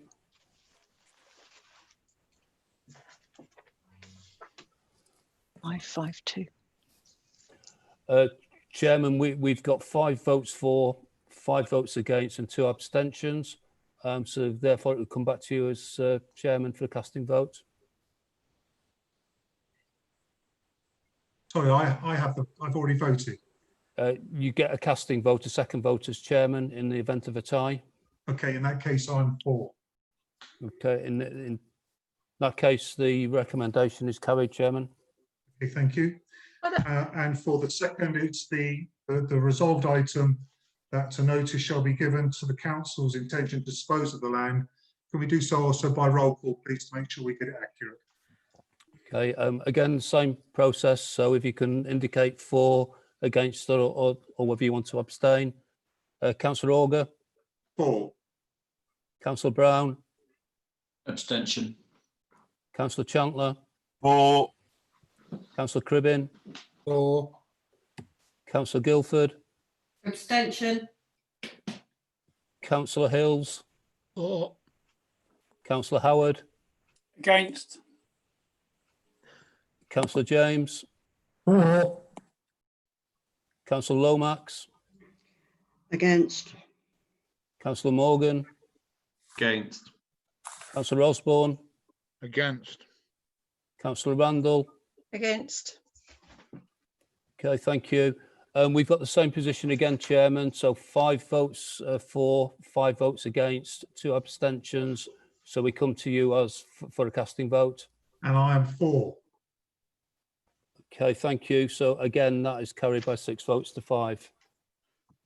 Thank you very much. Thank you, everyone, for that debate. That was close, but that is democracy in action. Let's move on, please, to the next item. Councillor James, if we can be bearing in mind the time, we obviously want a good brief, but can you be as brief as you can? That is in a contradictory term. Thank you.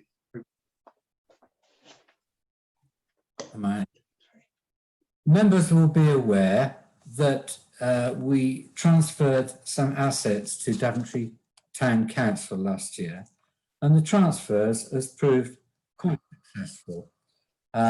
We transferred the market, the cemetery at Welton Road, and we disaggregated the Daventry North from the district's responsibility and have transferred that in respect of Daventry to the Town Council.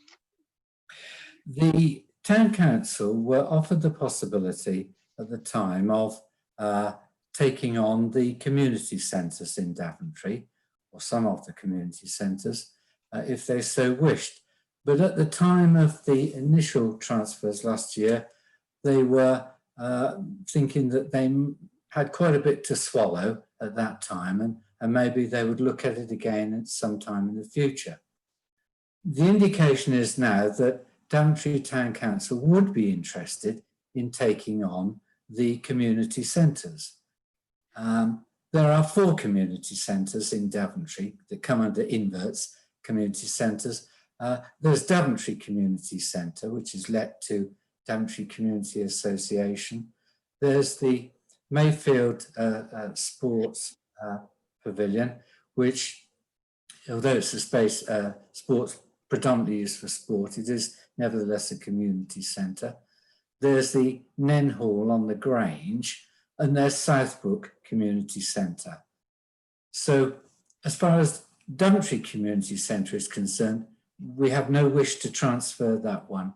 And it's simply a matter of good estate management being the reason for us not wanting to transfer that. It would be surrounded, if we were to transfer it to DTC, it would be surrounded by property that will ultimately belong to West Northants Unitary Authority. That's bad estate management and wouldn't make sense. The other thing is Daventry Community Association rent that on a long lease, so it wouldn't serve any useful purpose anyway. But we are prepared to transfer Nenhall, Southbrook Community Centre and Mayfield Sports Park Pavilion and Ground to the Town Council. They can either have 1, 2 or all 3 if they wish. And the Town Council was going to have a meeting at the end of had a meeting last month where it confirmed that it was interested in discussing the matter. And I believe there's a meeting at the end of July where they will probably make a decision on what they want, which particular assets, whether it's 1, 2 or 3 of the assets. Both Nenhall and Mayfield Sports are on short leases. Southbrook Community Centre, the tenant there, I believe, is likely to leave, has given notice to leave. I believe there's health reasons behind that.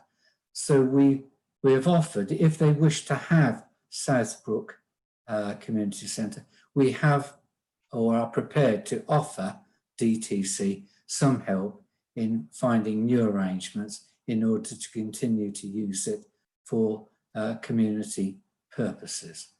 So there you have it. We will transfer the freehold of all 3 properties to them for a nil price. Those 3 properties are in the books at a combined value of 1.565 million. Now, before anyone gets excited about that figure of 1.565 million, that is a valuation for asset purposes, for accounts purposes, and it's carried out by reference to a depreciated replacement cost valuation, which essentially is what would it cost to build a brand new building? What do we have to knock off for depreciation and obsolescence? We then reduce that figure by that amount, can be 50, 60% sometimes, probably is in these cases, and then add on the value of the site. So the figure of 1.565 million doesn't necessarily represent the open market value of those sites, which could be considerably less than that. So, and as long as Daventry Town Council continues them for community use, no harm is going to be done anyway. So a transfer at a nil price, subject to the consent of, or subject to the endorsement rather, of the West Northants shadow executive. That would be, and they would have to give their approval. We wouldn't have to notify the Secretary of State because it's a disposal for an undervalue not exceeding 2 million. So it could be, if Daventry Town Council decides that it wants them, it can have 1, 2 or all 3, and we're prepared to transfer it like we have done other assets. And I'm quite sure that in the future, especially if they own it, they'll make a good fist of managing those for community purposes. So there you have it. And the recommendation is then, are you going to read it, Chairman? The Judicial Council obviously are going to, if they wish, to take over the community centres outlined in the report. So, Alan Hills, you have some comments. Again, if we can keep them to the point, please. Thank you. Yeah, will do, Chairman. Yeah, strategy group. Basically, this is a very important issue, and this is also covers part of my portfolio. As stated, the Daventry Community Centre is let on a long lease to the Daventry Community Association. and I feel it is right that it should not be considered for transfer at this stage. However, I believe the 3 remaining community centres should be transferred to the town council. Their choice could be either 1 or 3. Neen Hall is a well-used centre. Mayfield Park is a sporting club with good community connections. And unfortunately, there are some problems regarding the Southbrook Community Centre, where the current tenants wish to hand back the lease. This includes the Happy Faces Nursery, which had excellent Ofsted reports. I think we should like to give you a bit of the background to this. Firstly, that Emma Barnsley has had to stand down due to health reasons, and Gaynor Barnsley, her mother, wishes to retire. Again, because of other health reasons and in the family as well. These were the 2 mainstays stroke trustees, and the other trustees did not wish to continue. They put this down to the fact that the NCC stated they had been overpaying them over a period of years. I think the sum quoted was just over £19,000, which means that the centre, having been closed during lockdown, they have no means of repayment. Whilst this is serious, we the officers will leave no stone unturned to help keep this alive for the residents of the Southbrook estate. And the officers are talking to various agencies, organisations. They're also talking to the town council, and talks are ongoing regarding the nursery. Therefore, it is important that this centre is very much part of the transfer to the town council. I believe and found that these centres play an important role in our communities and need to be at the grassroots of the communities, which I again believe the town council can provide. Thank you, Chairman. Thank you very much. Councillor Brown. Thank you, Chairman. It's a couple of very brief points.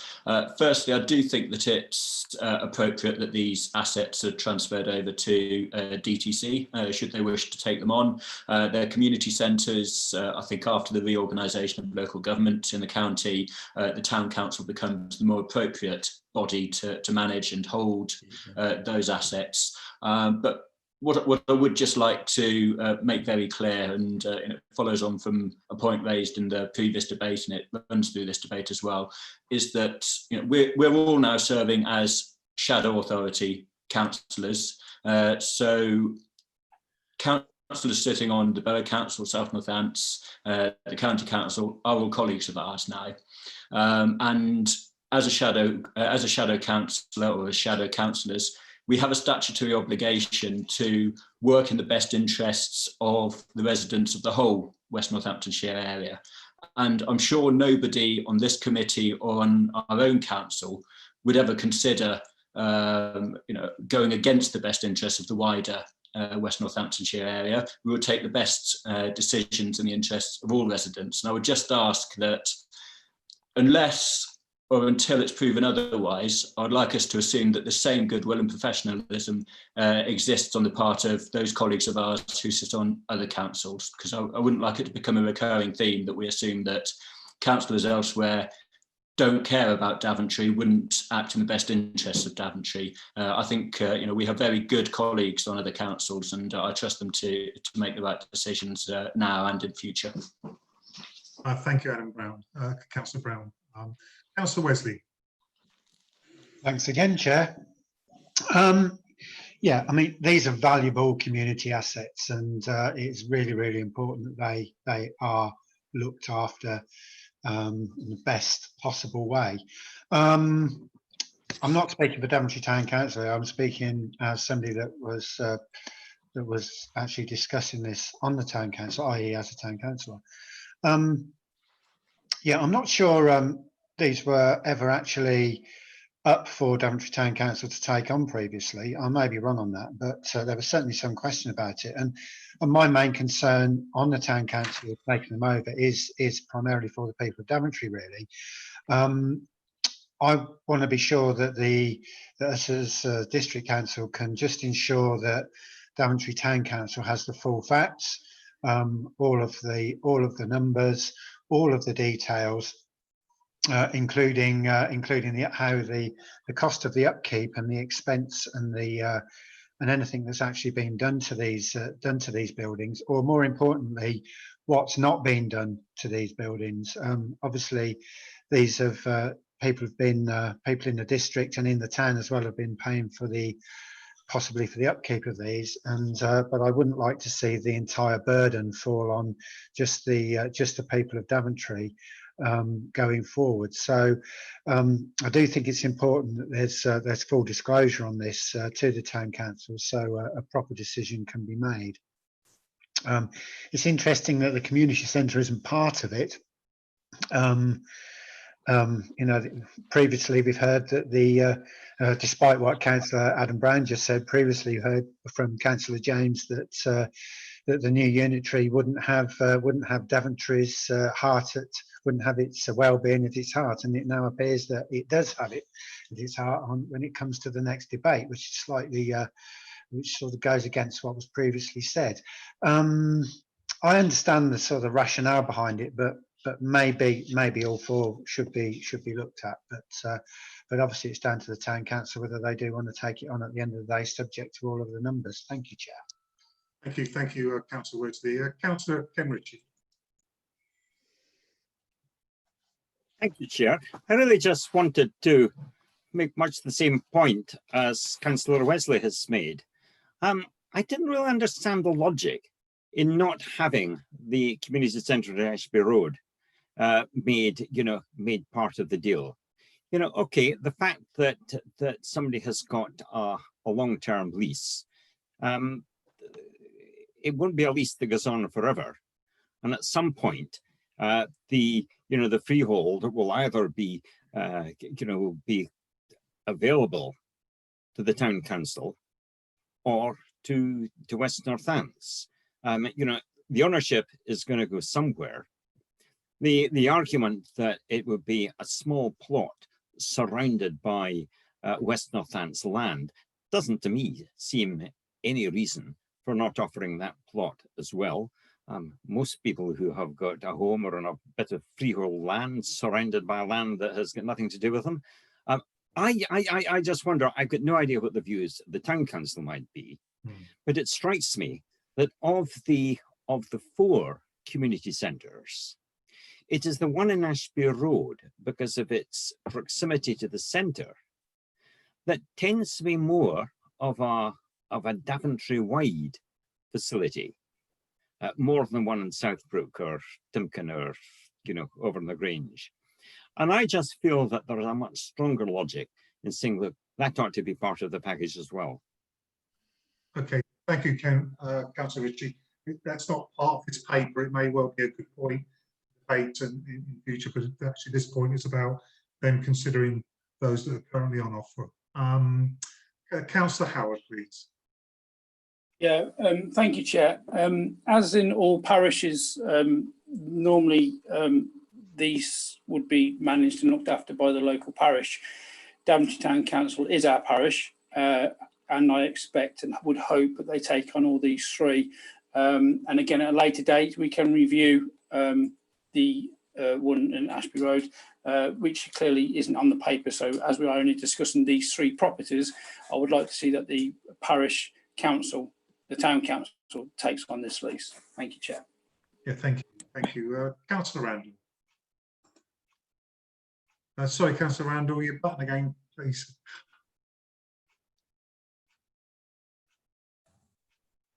Not yet.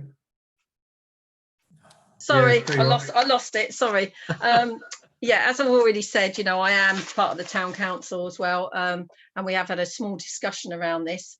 And obviously, we won't make a decision until those facts and figures come before us. But I've had a few people message me this week after reading the papers to ask why the community centre wasn't on there, because, like it's already been mentioned, it is a big community centre. It used to be very much the heart of the town at one time. They used to have pantomimes were put on there because it was more central to the town really, and they were quite disappointed not for it to be on there. So again, I see, to me, it doesn't matter who's surrounding it. It is, you know, it is DDC's asset. So, you know, I just don't understand really the logic of why that wasn't in the package as well. Thank you, Chairman. Yeah, maybe you could discuss that with Councillor James to get some understanding, or even the Daventry Town Council itself make representation for that.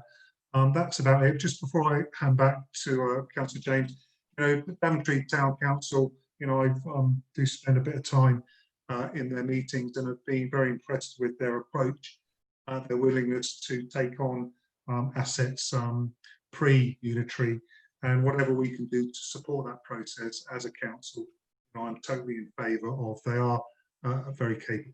So over to you, Councillor James. Thank you, Chairman. First of all, can I clarify that I did not say that West Northants unitary councillors wouldn't have their heart in Daventry. I did not say that at all. What I was intending to make sure is that the focus won't be on Daventry. They will have far more on their plates than concerning themselves with items such as this that we're talking about. So let me put that quite right for a start. Now, we've offered them 3 assets. We're keeping the Daventry Community Centre because, of course, there'll be no benefit to the Town Council in taking it on in terms of the fact that it's let on a long lease. But when a site is an island site, as the community centre would be, there are all sorts of strange things crop up. Easements, the question of future planning, the question of marriage values, and so on and so forth, and combining uses too. So it's not, without doing a lecture, it isn't possible to go through everything with you, but no estate manager would recommend that. I can tell you that for certain. So that is staying with District Council. Can argue about it, but as far as the other 3 are concerned, they can take 1, 2 or 3, and we'll happily help them find a suitable community usage for the Southbrook Community Centre, and wish them well in the process. And they will have control over it, and I'm quite sure that the Town Council will do a very good job in running those for the benefit of the community. Thank you, Chairman. Yeah, thank you. Obviously, if they choose to take them on. So if we're happy to recommend this to full council, please show indication. Okay. Anyone against? And are there any abstentions at all? Okay, I take that as unanimous. Thank you very much. Moving on to the next paper, that's Alan Hills, please, looking at the update on hate and crime. Over to you, Councillor Hills. Yeah, thank you, Chair. I'm going to be very brief on this.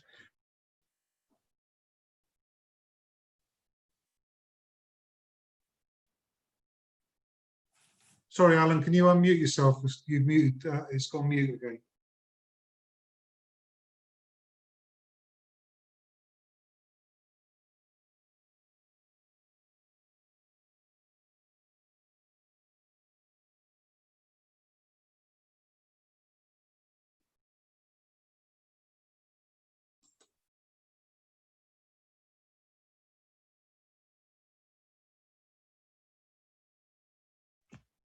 Okay, that's it. Yeah, sorry, that was a bit of a problem. I was pressing, but nothing happened. Right. Yeah, as it states, this is about updating the hate crime and incident policy and procedures. The recommendation is that the council approves the updated policy. This covers both Daventry District and South Northants. And you will see under item 4 of the report, the information says that the changes are minor.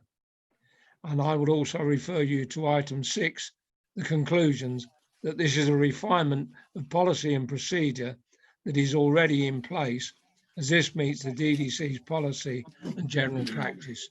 I think that's about it, Chairman. Okay, thank you very much. Anyone wish to talk with regard to that? So we're ready in a minute, eh? We're ready in a minute, eh? Ready. Okay, sorry, Ken, you're unmuted. Did you want to say something? No. Or were you talking to your dog? I have my dog come to talk to me. He might want to say something there. Sorry, my friend. Sorry. Anyone wish Go on, to give us a picture of it. Where is it, Ken? Okay, Councillor Osborne, let's crack on with the meeting. We are on public view. There are no questions then, so any final comments, Alan, before we go to the vote?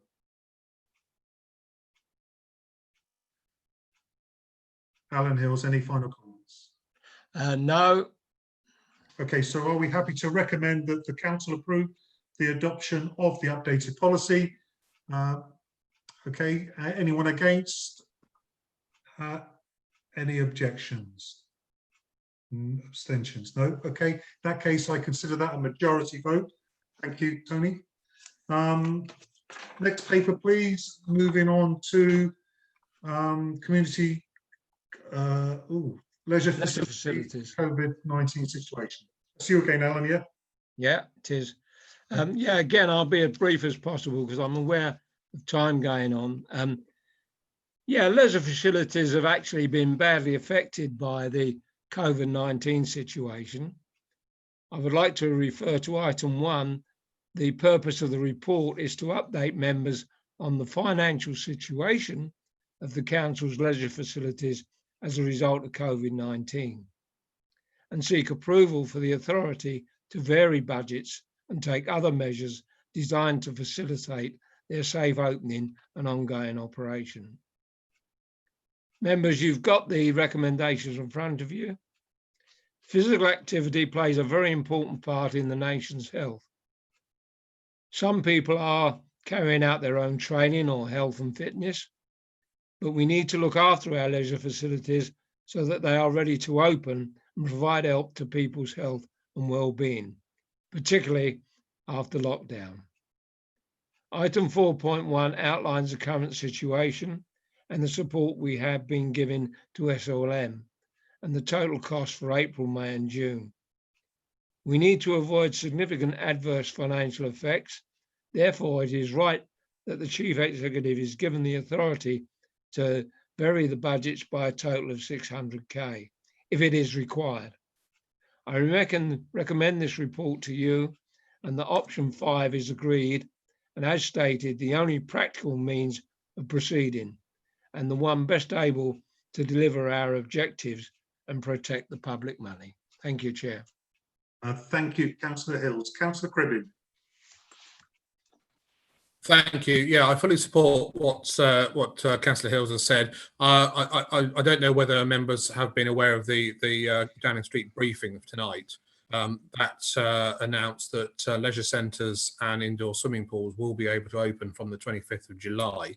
So I very much hope that the figures that we're looking in this report won't be anywhere near as much needed, perhaps. I don't know how that will impact whether when we prepared the report, whether we were aware that we will be able to open our centres perhaps a little bit sooner than we first thought. So that's good news in some ways, I hope.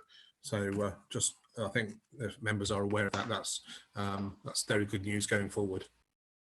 Thank you, Councillor Cribbin. Councillor Brown. Thank you, Chairman. Yeah, delighted to hear that the announcement today that leisure centres, gyms, etc., will be reopening in the not too distant future. And I think we're very lucky to have a fantastic leisure facility in Daventry, full of people who do a fantastic job to serve the local community. I would, off the back of a query directed to me by a resident, I would just like some clarification on the £17,000 towards furloughed staff pay. Is that because we've taken the step of topping up the pay of certain furloughed staff from the 80% we've been given by government to their usual pay packets? I'd just like a clarification on that point. If that's the case, then I think it, especially for lower paid staff for whom a 20% wage cut represents a significant decrease in income, I think that's an absolutely valid step to have taken if that is the case. But I would just like to have that question answered. Okay, thank you. Simon Bowers, please. Thank you, Chairman. There were two things that were done. One is, as has been surmised, topping up the pay of staff, which is partly, if you like, a goodwill gesture, but also quite pragmatic. It helps retain them for reopening. The other was payments towards staff and equipment required for reopening. Therefore, sort of, again, prudent and sensible. And in any event, as the report alludes to, we actually had contractual obligations because the regulations are counted as a council imposed change under the terms of the contract, and therefore we probably couldn't have avoided it even if we'd wanted to. Okay, thank you. Councillor Brown, is that okay? Good. Yes, that answers the question. Thank you very much. Thank you. Okay, Councillor Hills, anything further before we go to the vote? No, just I hope everybody supports it. Thank you. So are you happy to recommend, as laid down, the terms of the council's contract with SLL may be varied and applied to facilitate the safe reopening, and also the Chief Executive, in consultation with myself, to adjust current year revenue budget with regard to up to 600k. Are you happy with that? Please so indicate. Okay, anyone opposed to that? And anyone abstaining from that? Okay, I consider that a majority vote, unless somebody indicates. Thank you. Thank you, Tony. Thank you, Councillor Hills, for those papers. Councillor Cribbin. Thank you, Chair. Yes, I've got 3 papers. I'll try and be as brief as possible. The first one is the updating of the licensing policy. Now that we have the members will remember, we have this come back to us. Well, it's come back to us now because we deferred it from our May strategy because there were several councillors and the chair of licensing committee wanted to make some further changes.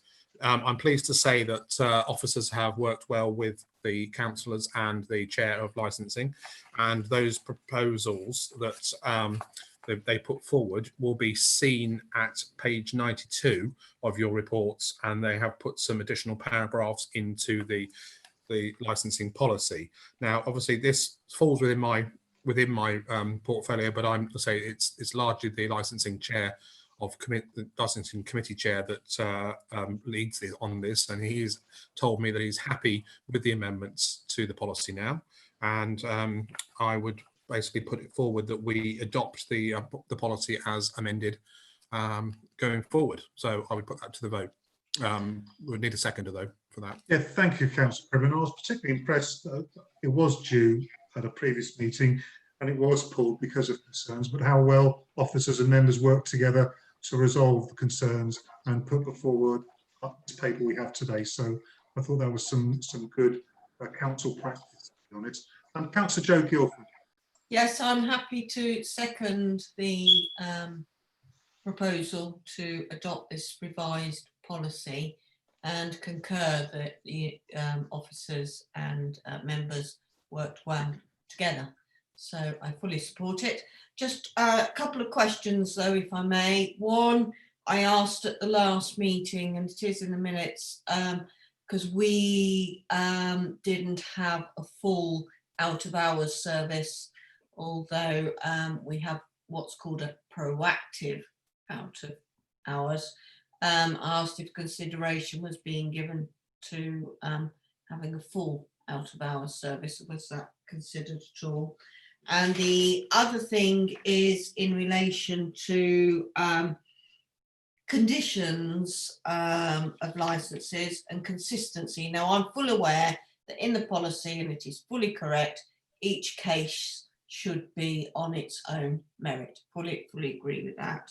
And therefore there aren't blanket conditions. But my point is about communication and consultation. So, for example, if you look at the Forsley Hall outdoor license, if there is any outdoor events, and this is a stipulation that are to occur, and if attendance is issued beyond 11 p.m, then the parish is informed as are the residents. But on a similar application licenses, this isn't the same. So my point is not about imposing conditions here on the licensee, but could we be consistent in our approach, and that maybe this line of communication be considered, included? I don't know. What thoughts? Okay, doesn't look like there's anyone else. Councillor Cribbin, can you respond?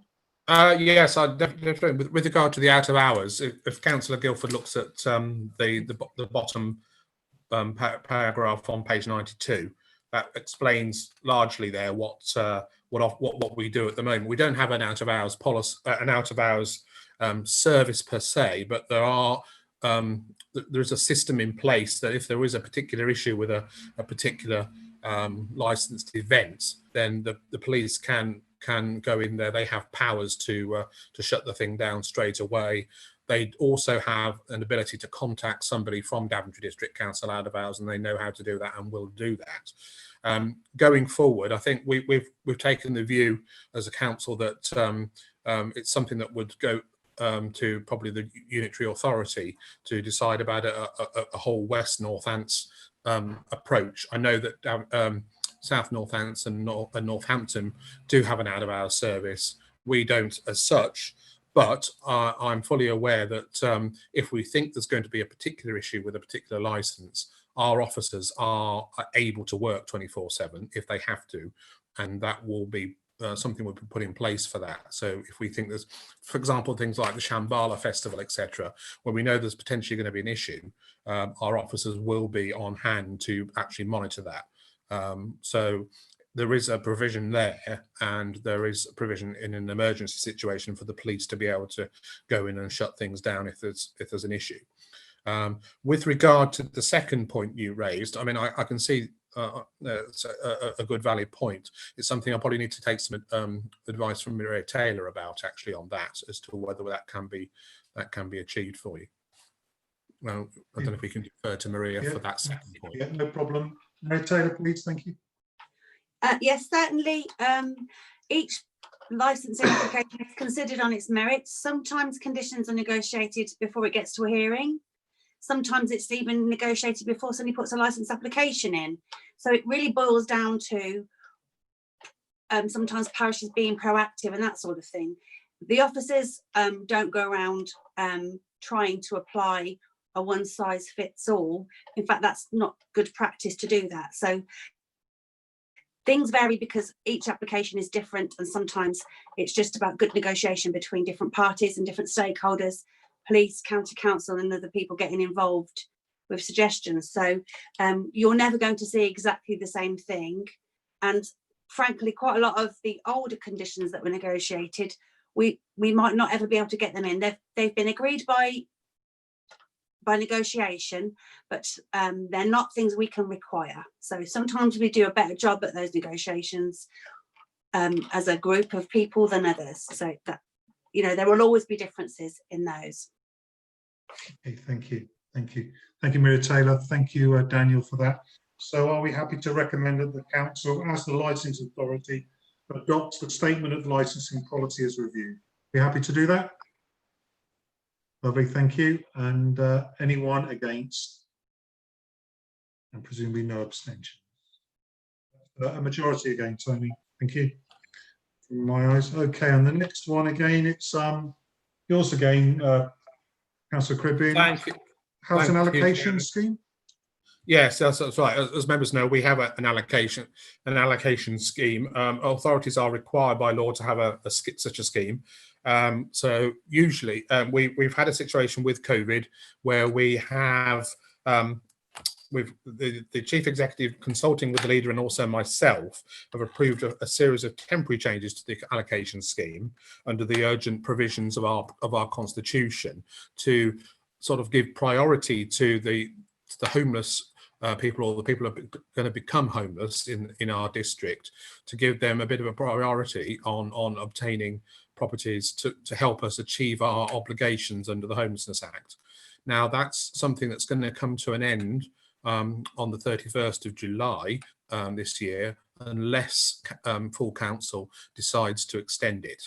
So the proposal is that we extend the changes to our allocation scheme to give priority to homeless and people that are like to become homeless for the further period until the 8th of October. And if that is needed any further, then we will allow a further extension until the 31st of March, technically until the end of when Daventry District Council exists, if that's necessary, depending on what the outcome of the COVID situation is. So it's regularising what we've been doing as a council under urgent powers going forward. We would propose, obviously, this would then, if it's approved tonight, it will go forward to full council on the 23rd of July, with a proposal that it goes, we extend till the 8th of October, and then possibly forward to the 31st of March if we need to. And further extensions will be in conjunction with the executive director, Simon Bowers, and myself. Fine. So if we needed to extend it further, it would just have to come back to full council after the 31st of March. Is that how I read that? I suppose. I mean, we haven't thought beyond the 31st of March because that's going to be into the new West Northants unitary going forward. Of course, yeah. Good point. Yeah, up to them to decide that. But, hey, perhaps we could get some life out of this old council. Yeah. No, I appreciate that. No, that's good. Yeah. No, that makes. Anyone wish to comment on that? Okay, Daniel, are you happy to go straight to the vote on that one then, please? I mean, do we have a second? Do I need a seconder for that as well? No, you don't need, not for strategy group. No, fine. Okay, that looks good then. So are we happy to recommend that the temporary amendments are extended until the 8th of October and after? Oh, sorry. Yeah. Sorry, Alan, I thought you wanted to speak then. You're rather keen on your raised hand. And then any further extensions to be approved in consultation with Director of Business and Portfolio Holder. Those in agreement, please? Good. I take it there are no disagreements to that or extensions? No. That looks like a majority won again. Thank you very much. Thank you. And then the final paper here, it's regarding a proposal to spend up to £3.888 million in purchasing some housing to help accommodate our homeless people, to try and avoid the need for them to be put into B&Bs.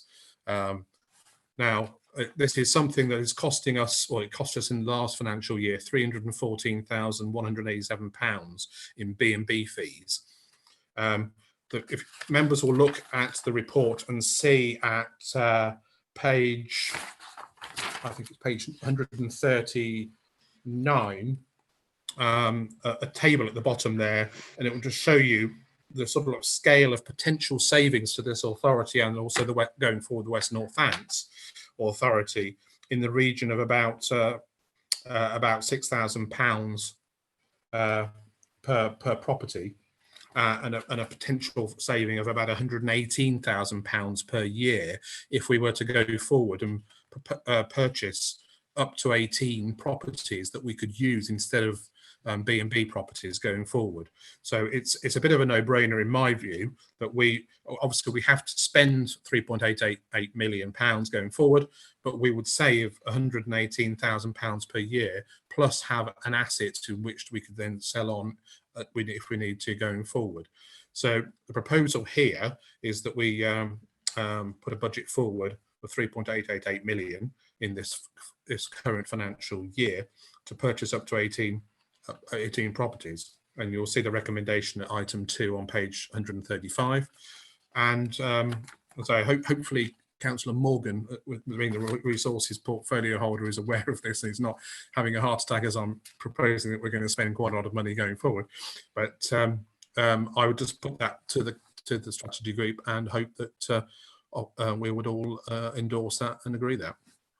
Thank you, Councillor Cribbin. And it's not just about having the assets. So we know how debilitating being in bed and breakfast is, the mental and the physical health of people that are in these difficult circumstances. So purchasing proper buildings for those in dire need is not only a sensible idea financially, but also it's the right thing to do for those most vulnerable.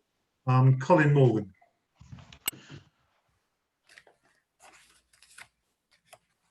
Unmute yourself, please, mate. Thank you. Thank you, Councillor Cribben. Yeah, of course I knew it was coming, obviously. But it looks like a hefty sum of money. But of course, as we know, these are extraordinary times. It strikes me as being a very good investment. And there is nothing I can disagree on with this paper. And fortunately, because of the way our authority has been run so well for so many years, with the view to keeping us in good financial shape, this means that even though this seems like a bewildering sum of money, it's manageable and it will achieve its aims. I think it's a bit of a lesson for all of us who've had those meetings in the past. As of agenda items earlier this evening, those that will come, where we've obviously spoken about, you know, these wonderful pots of money we have and looking to spend them as fast as we can. And on occasions like this, we realise where that money will be really well spent. So, yeah, thanks for checking in us on that one, Councillor Cribben, and fully support it. Thank you. And colleagues of the strategy group, are you happy with the recommendations on this? Please so indicate. Okay, any abstentions or disagreements? None indicated. Thank you. That looks like a majority as well. Paper. Chairman, Chairman, sorry to interrupt, but we're just coming up to the 3-hour mark. So we need to make a decision whether we wish to carry on. May I make a proposal that we get this work done? Is there anyone that particularly from the group that is against that? I take it as a thumb up to go ahead with it, not to. Fine. Everyone's happy. Okay, please speak if you're not. No, we're happy to carry on, please. Let's just crack on and get this work done. It's important for our residents. Item 8 has been withdrawn, the strategic planning issues. So we're on to resources now, please. Councillor Morgan, Treasury Management Annual Report.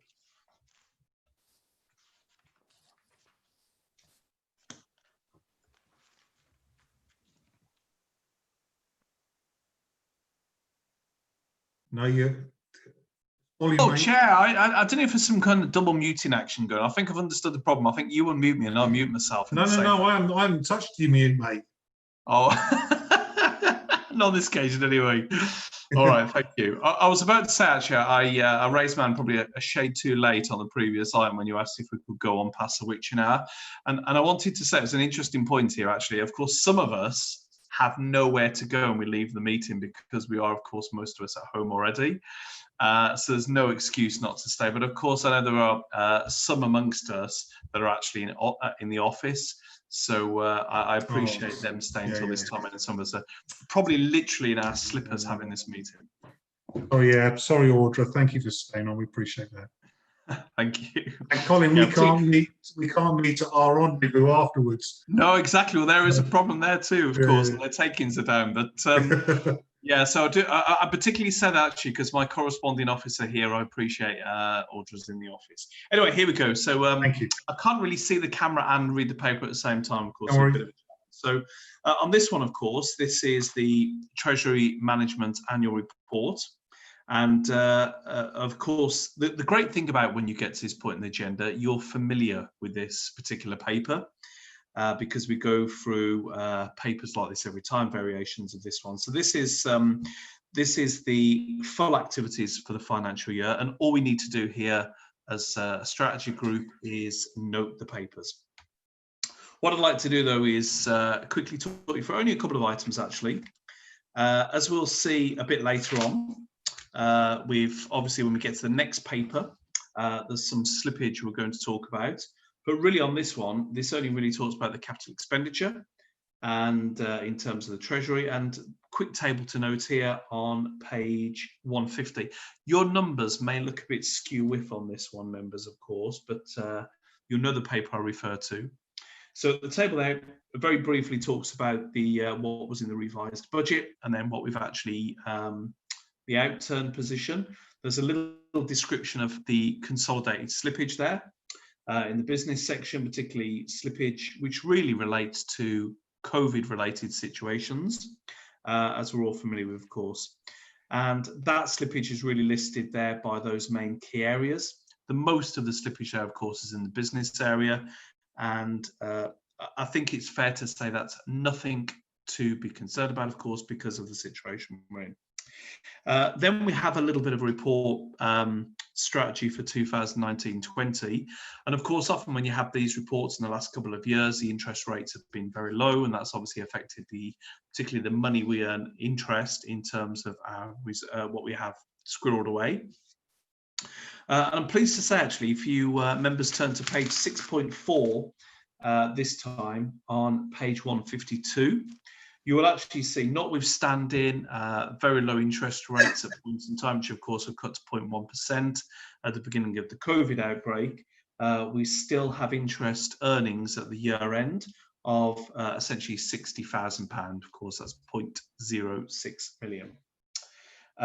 Then we've got a small mention on some other items, nothing to concern this time of night before we look at our COVID situation in the conclusions.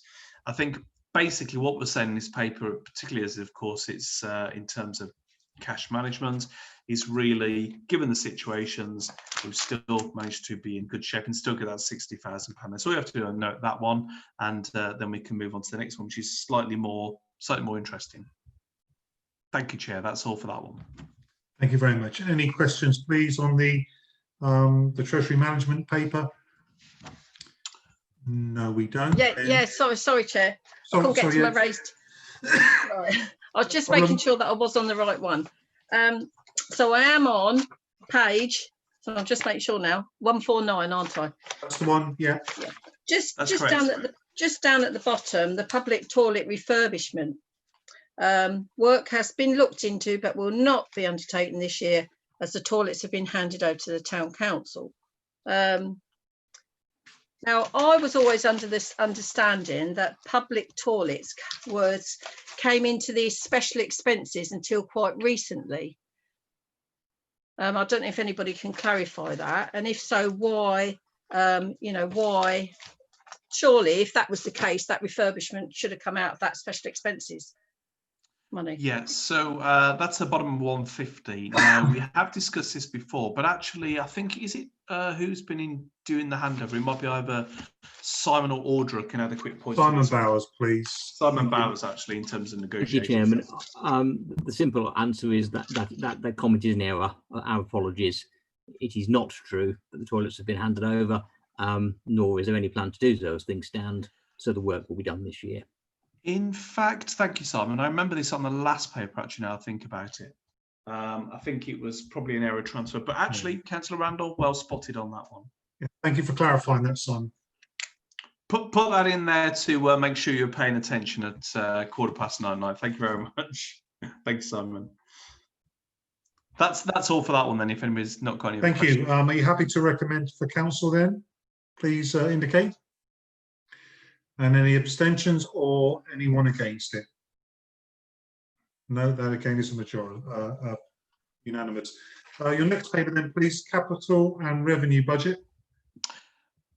And the medium term. So, yeah, thank you, Chair. On this one, many of you will be familiar with it. That most meetings we have the medium-term financial plan, which includes a table.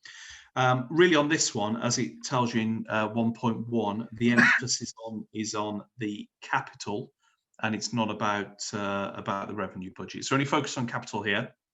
And on this paper, we basically request £260,000 of growth spending.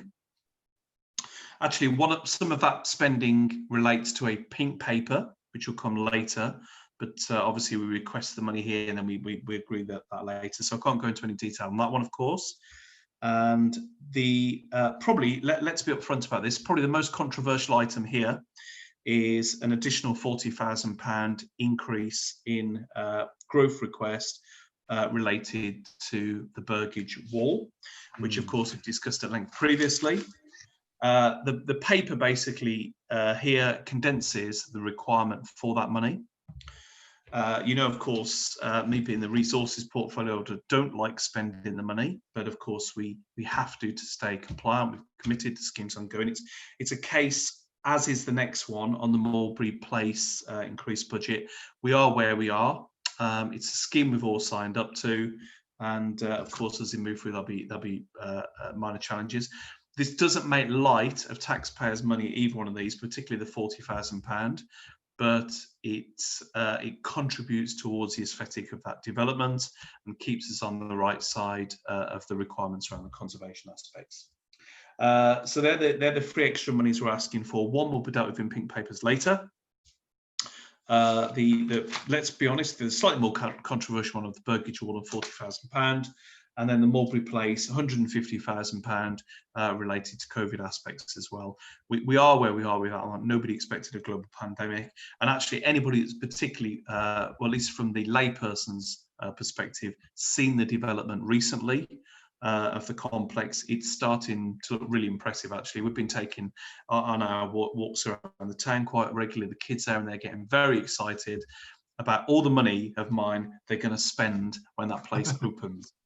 And then basically we've got some slippage and some acceleration. All of those items over the next couple of pages won't surprise anybody in respect of slippage because of where we are and what's happening globally. And a little bit of an acceleration at the end related to actually the new rehabilitation building. And it's really about phasing most of this, but nobody should be concerned about any acceleration. They're bringing money forward rather than pushing it back, in other words. But all the money's in the pot except that 260 extra we're asking you for, and that really brings that paper to inclusion. So that's what I was asking you vote on for this evening. Thank you, everybody. For yeah, thank you, Councillor Morgan. Councillor Cribbin. Thank you, Chair. I was just wanting to ask Councillor Morgan with regard to the item previous, my last item about the 3.888 million. When I looked at the papers and the spreadsheet, I couldn't see any item on there with regarding to that particular amount. I'm just wondering how that would be wrapped up in any future plans or spreadsheets, etc. Absolutely. So my understanding is that will be reflected in further papers, unless Audra's got anything else to add in terms of the detail here on that one. Audra, do you want to respond to that, please? Thank you. Yeah, anything that goes through tonight and is approved by council will be reported in the full medium-term financial plan update, and the capital programme update will include all the things that have gone through this process. Thank you. Does that answer your question, Councillor Cribbin? Yeah, thank you, Audra. Thank you. Thank you, Audra. And yes, you'll definitely see it won't sort of disappear. It's a lot of money to handle, but thank you for the question, Councillor. Very much appreciated. Thank you. Councillor Guildford.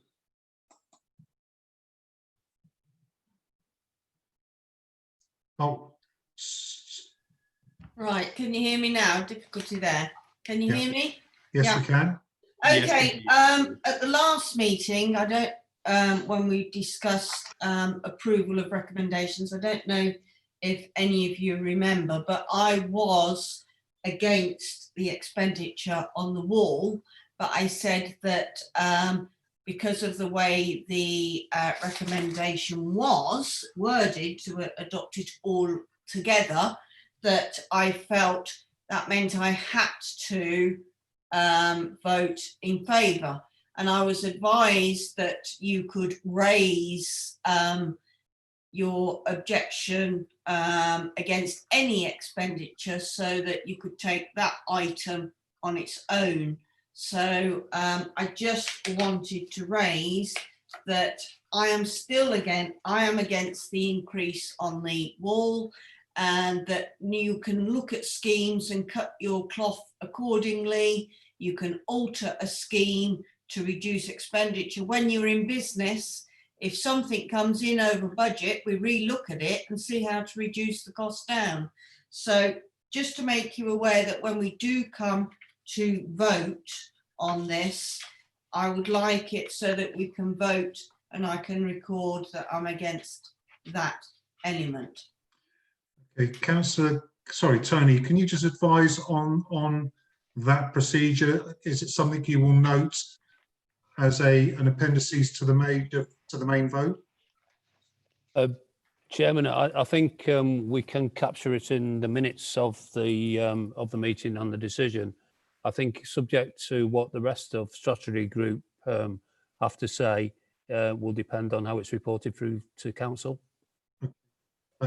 Councillor Guildford, are you happy that it's reported through the minutes? Well, I only asked that because last time I said any new growth items, should they not be reported as separate recommendations for approval in the recommendation box, so that if it's new, you know, slippage, etc., I understand. But if it's new expenditure, I thought I was assured at the last meeting, and I would have to listen to the notes again, that you could take it. But it's not so much, I want a formal recording that I'm you know, you can record it in the minutes, but if you were doing a vote for and against, you'd say 10 for, 5 against. So however you do it, it's up to you. But, you know, we did talk about listing new growth individually. Right, I don't propose we change the recommendation. Yeah. The recommendation of this in this meeting. Perhaps that's something we can look at outside. But as long as your objections are noted, you'll be happy with that, Councillor Guildford.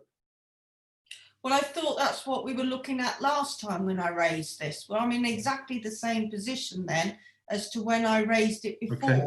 I think Now, for the meeting we have, I don't propose we change the recommendation. It is as it is, without a lot of but as long as your objection can be noted, then. Could I formally request that we look at in future, this is for a second time, how we record these new growth items? Okay, is that through you then, Tony? Are we happy to do that?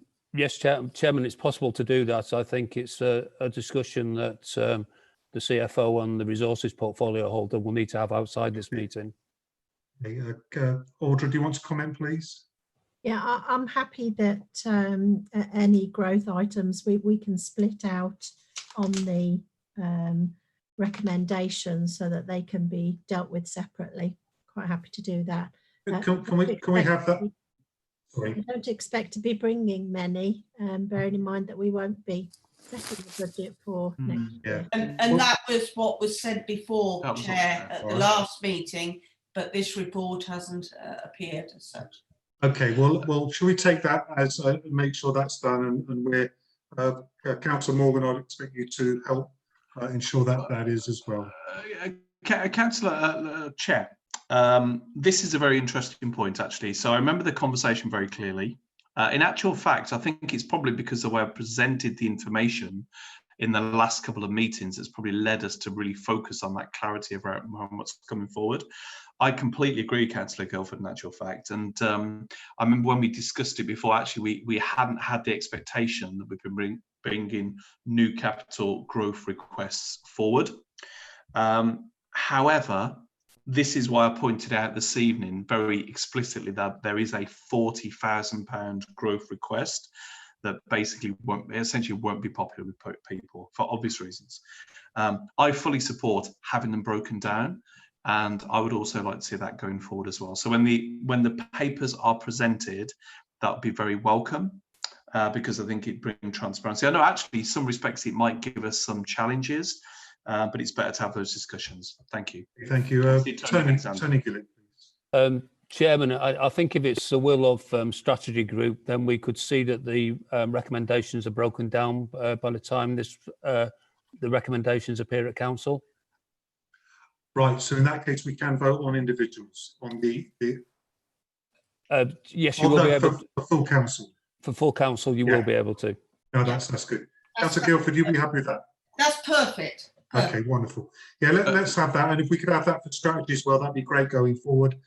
So that people are quite happy with that. So anything more on this paper, or can we take it to a vote with Councillor Guildford's objection? Chair, sorry, two things. I wanted to say I fully support that approach in terms of indoor light. I mean, it's going to give us a clarity on those and some focus and some more transparency. They can each fight on their own merits. I mean, I'd support them all anyway, as painful as the 40 grand is. That's all from me. I support it, obviously, and I support Councillor Guildford's point. I think Audrey wanted to come back on a point as well, Chair, if we went to there. Sorry, Audrey, just saw your hand. Go on, please. Thank you. Members, I'd just like to draw your attention to section 4.2.3. The sentence slippage of existing schemes from 1920 into 2021. And at the moment it says in excess of 50,000, whereas actually it should say under 50,000. As you'll see that the list that's there is not in excess of 50,000. So slight slip. Yeah. Thank you for raising that. Thank you. Okay, Colin, are you happy to go to the vote now, please? Yes, I would. But can I make one point out here? And I think it's I know everybody's very, very busy at the moment, but actually having the papers a couple of days earlier in paper form would have also helped us iron a couple of those extra little issues out that we've experienced this evening. But I know everybody's busy and we've had extraordinary time, so thank you. Yeah, I'm happy to go on that basis. Thank you. Yeah, just on that point, it's these are very minor alterations, but it just does help ensure that the members are happy with what they're doing in their role as representatives of the community. So if you're now happy to recommend that the proposed slippage and alterations or revised budget and projects, etc., will be incorporated in the capital programme, please indicate so. Okay, are there any objections or abstentions? Is that an objection, abstention, Councillor Randall? Sorry. Can I abstain, please? Yeah, no problem. So that's one abstention, and the rest of them we have clearly have all four. Okay, thank you. Thank you for that. And compensation now, arrangements, redundancy policy. Colin, I think this is your last paper before the pink. Oh, sorry, Adam. No, not mine. I think you'll find it's our deputy leader. Thank you. Do you know what? I was briefed on this. It just goes to show how fatigued you actually get trying to chair a virtual meeting. So I apologise, Deputy Leader. Over to you, Councillor Brown. That's okay, Chairman. I wasn't going to drop you in it, but then you dropped yourself in it. I don't often get an HR paper to present, so I'll take this rare opportunity, just to, if I may, to just pay tribute to the efforts of all of our staff at DDC throughout the COVID-19 crisis. I think the approach taken by our head of paid service and our HR manager has been spot on throughout this. They've given staff every support, and throughout my regular updates with the HR manager, the information I've been given is that support has been repaid in full by staff. The absentee rate has been extremely low. Productivity has remained, as it should do. So I think congratulations and a thank you to all staff is due. They've done a remarkable job. Now on to the papers in front of us. First of all, a plea not to focus too much on the R word in the title, redundancy. This is actually a very straightforward matter. It's a minor change that's been identified as being necessary prior to the move to the Unitary Council. It's been done in conjunction with the trade unions who have been consulted by the Future Northants programme, and the change in question is on page 172 of your papers, and 2.1, the protection arrangements. Essentially what's being proposed is an enhancement of protections for any staff who may end up being redeployed to a lesser paid role should any reorganisation be undertaken by the new council. Whereas at the moment at DDC staff, the agreed terms are that staff would have their pay protected for a maximum period of 12 months at full protection. We're now proposing that in an effort to level up across all of the constituent councils, we will enhance that protection with an additional 6 months of 50% pay protection. So that's an additional protection for any staff who may end up being redeployed to a lesser paid role. It's not preempting or predetermining any decisions that are to be made. I would stress that this proposal has been made in consultation with the trade unions, and therefore I recommend it to strategy group, but very happy to answer any questions that may come from colleagues. Thank you, Councillor Brown. Doesn't appear to be any. No, I can't get across quick enough. Oh, okay, let's go to Councillor Guildford first. I saw your hand first, and then we'll go to Councillor Randall.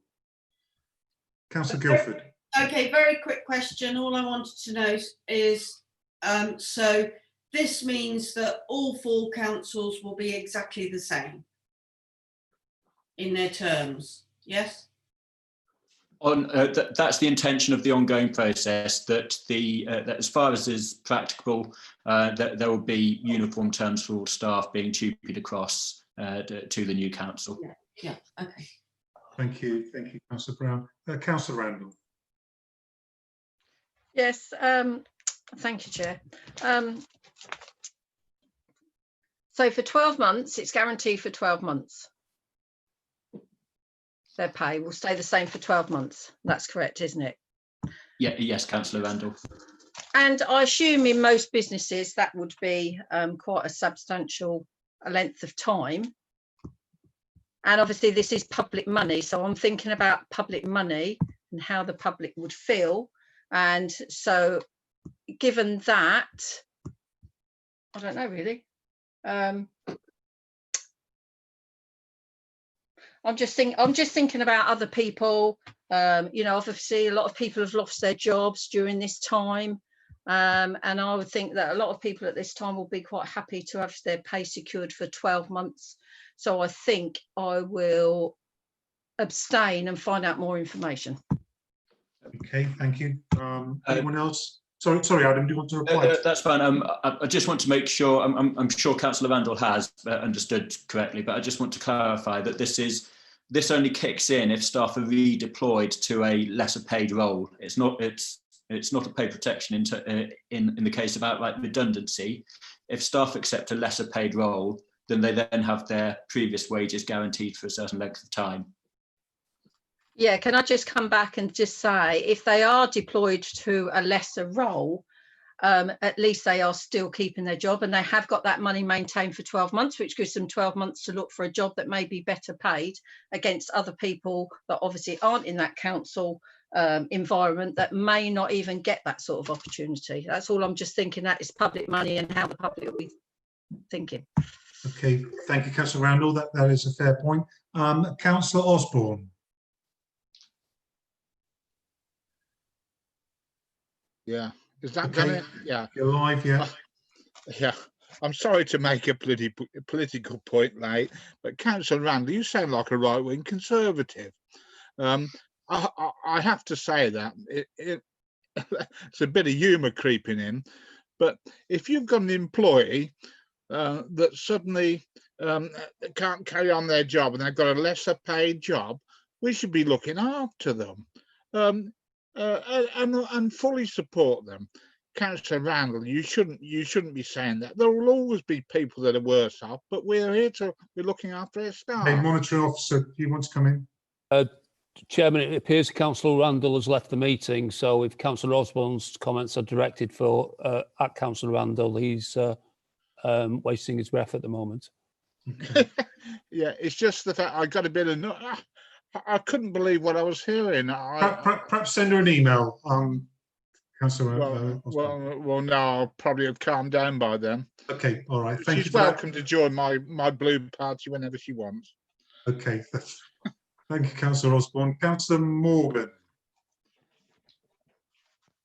Thank you. It's a shame Councillor Arnold's gone, actually, because I totally concur with Councillor Osborne. It does sound in a different camp. I think it's absolutely right. We need to protect workers, and fully support this and protecting our brilliant workers, and whatever the circumstances going forward as an account of reorganisation, etc. So, yeah, fully support it. Let's look after the workers. Thank you.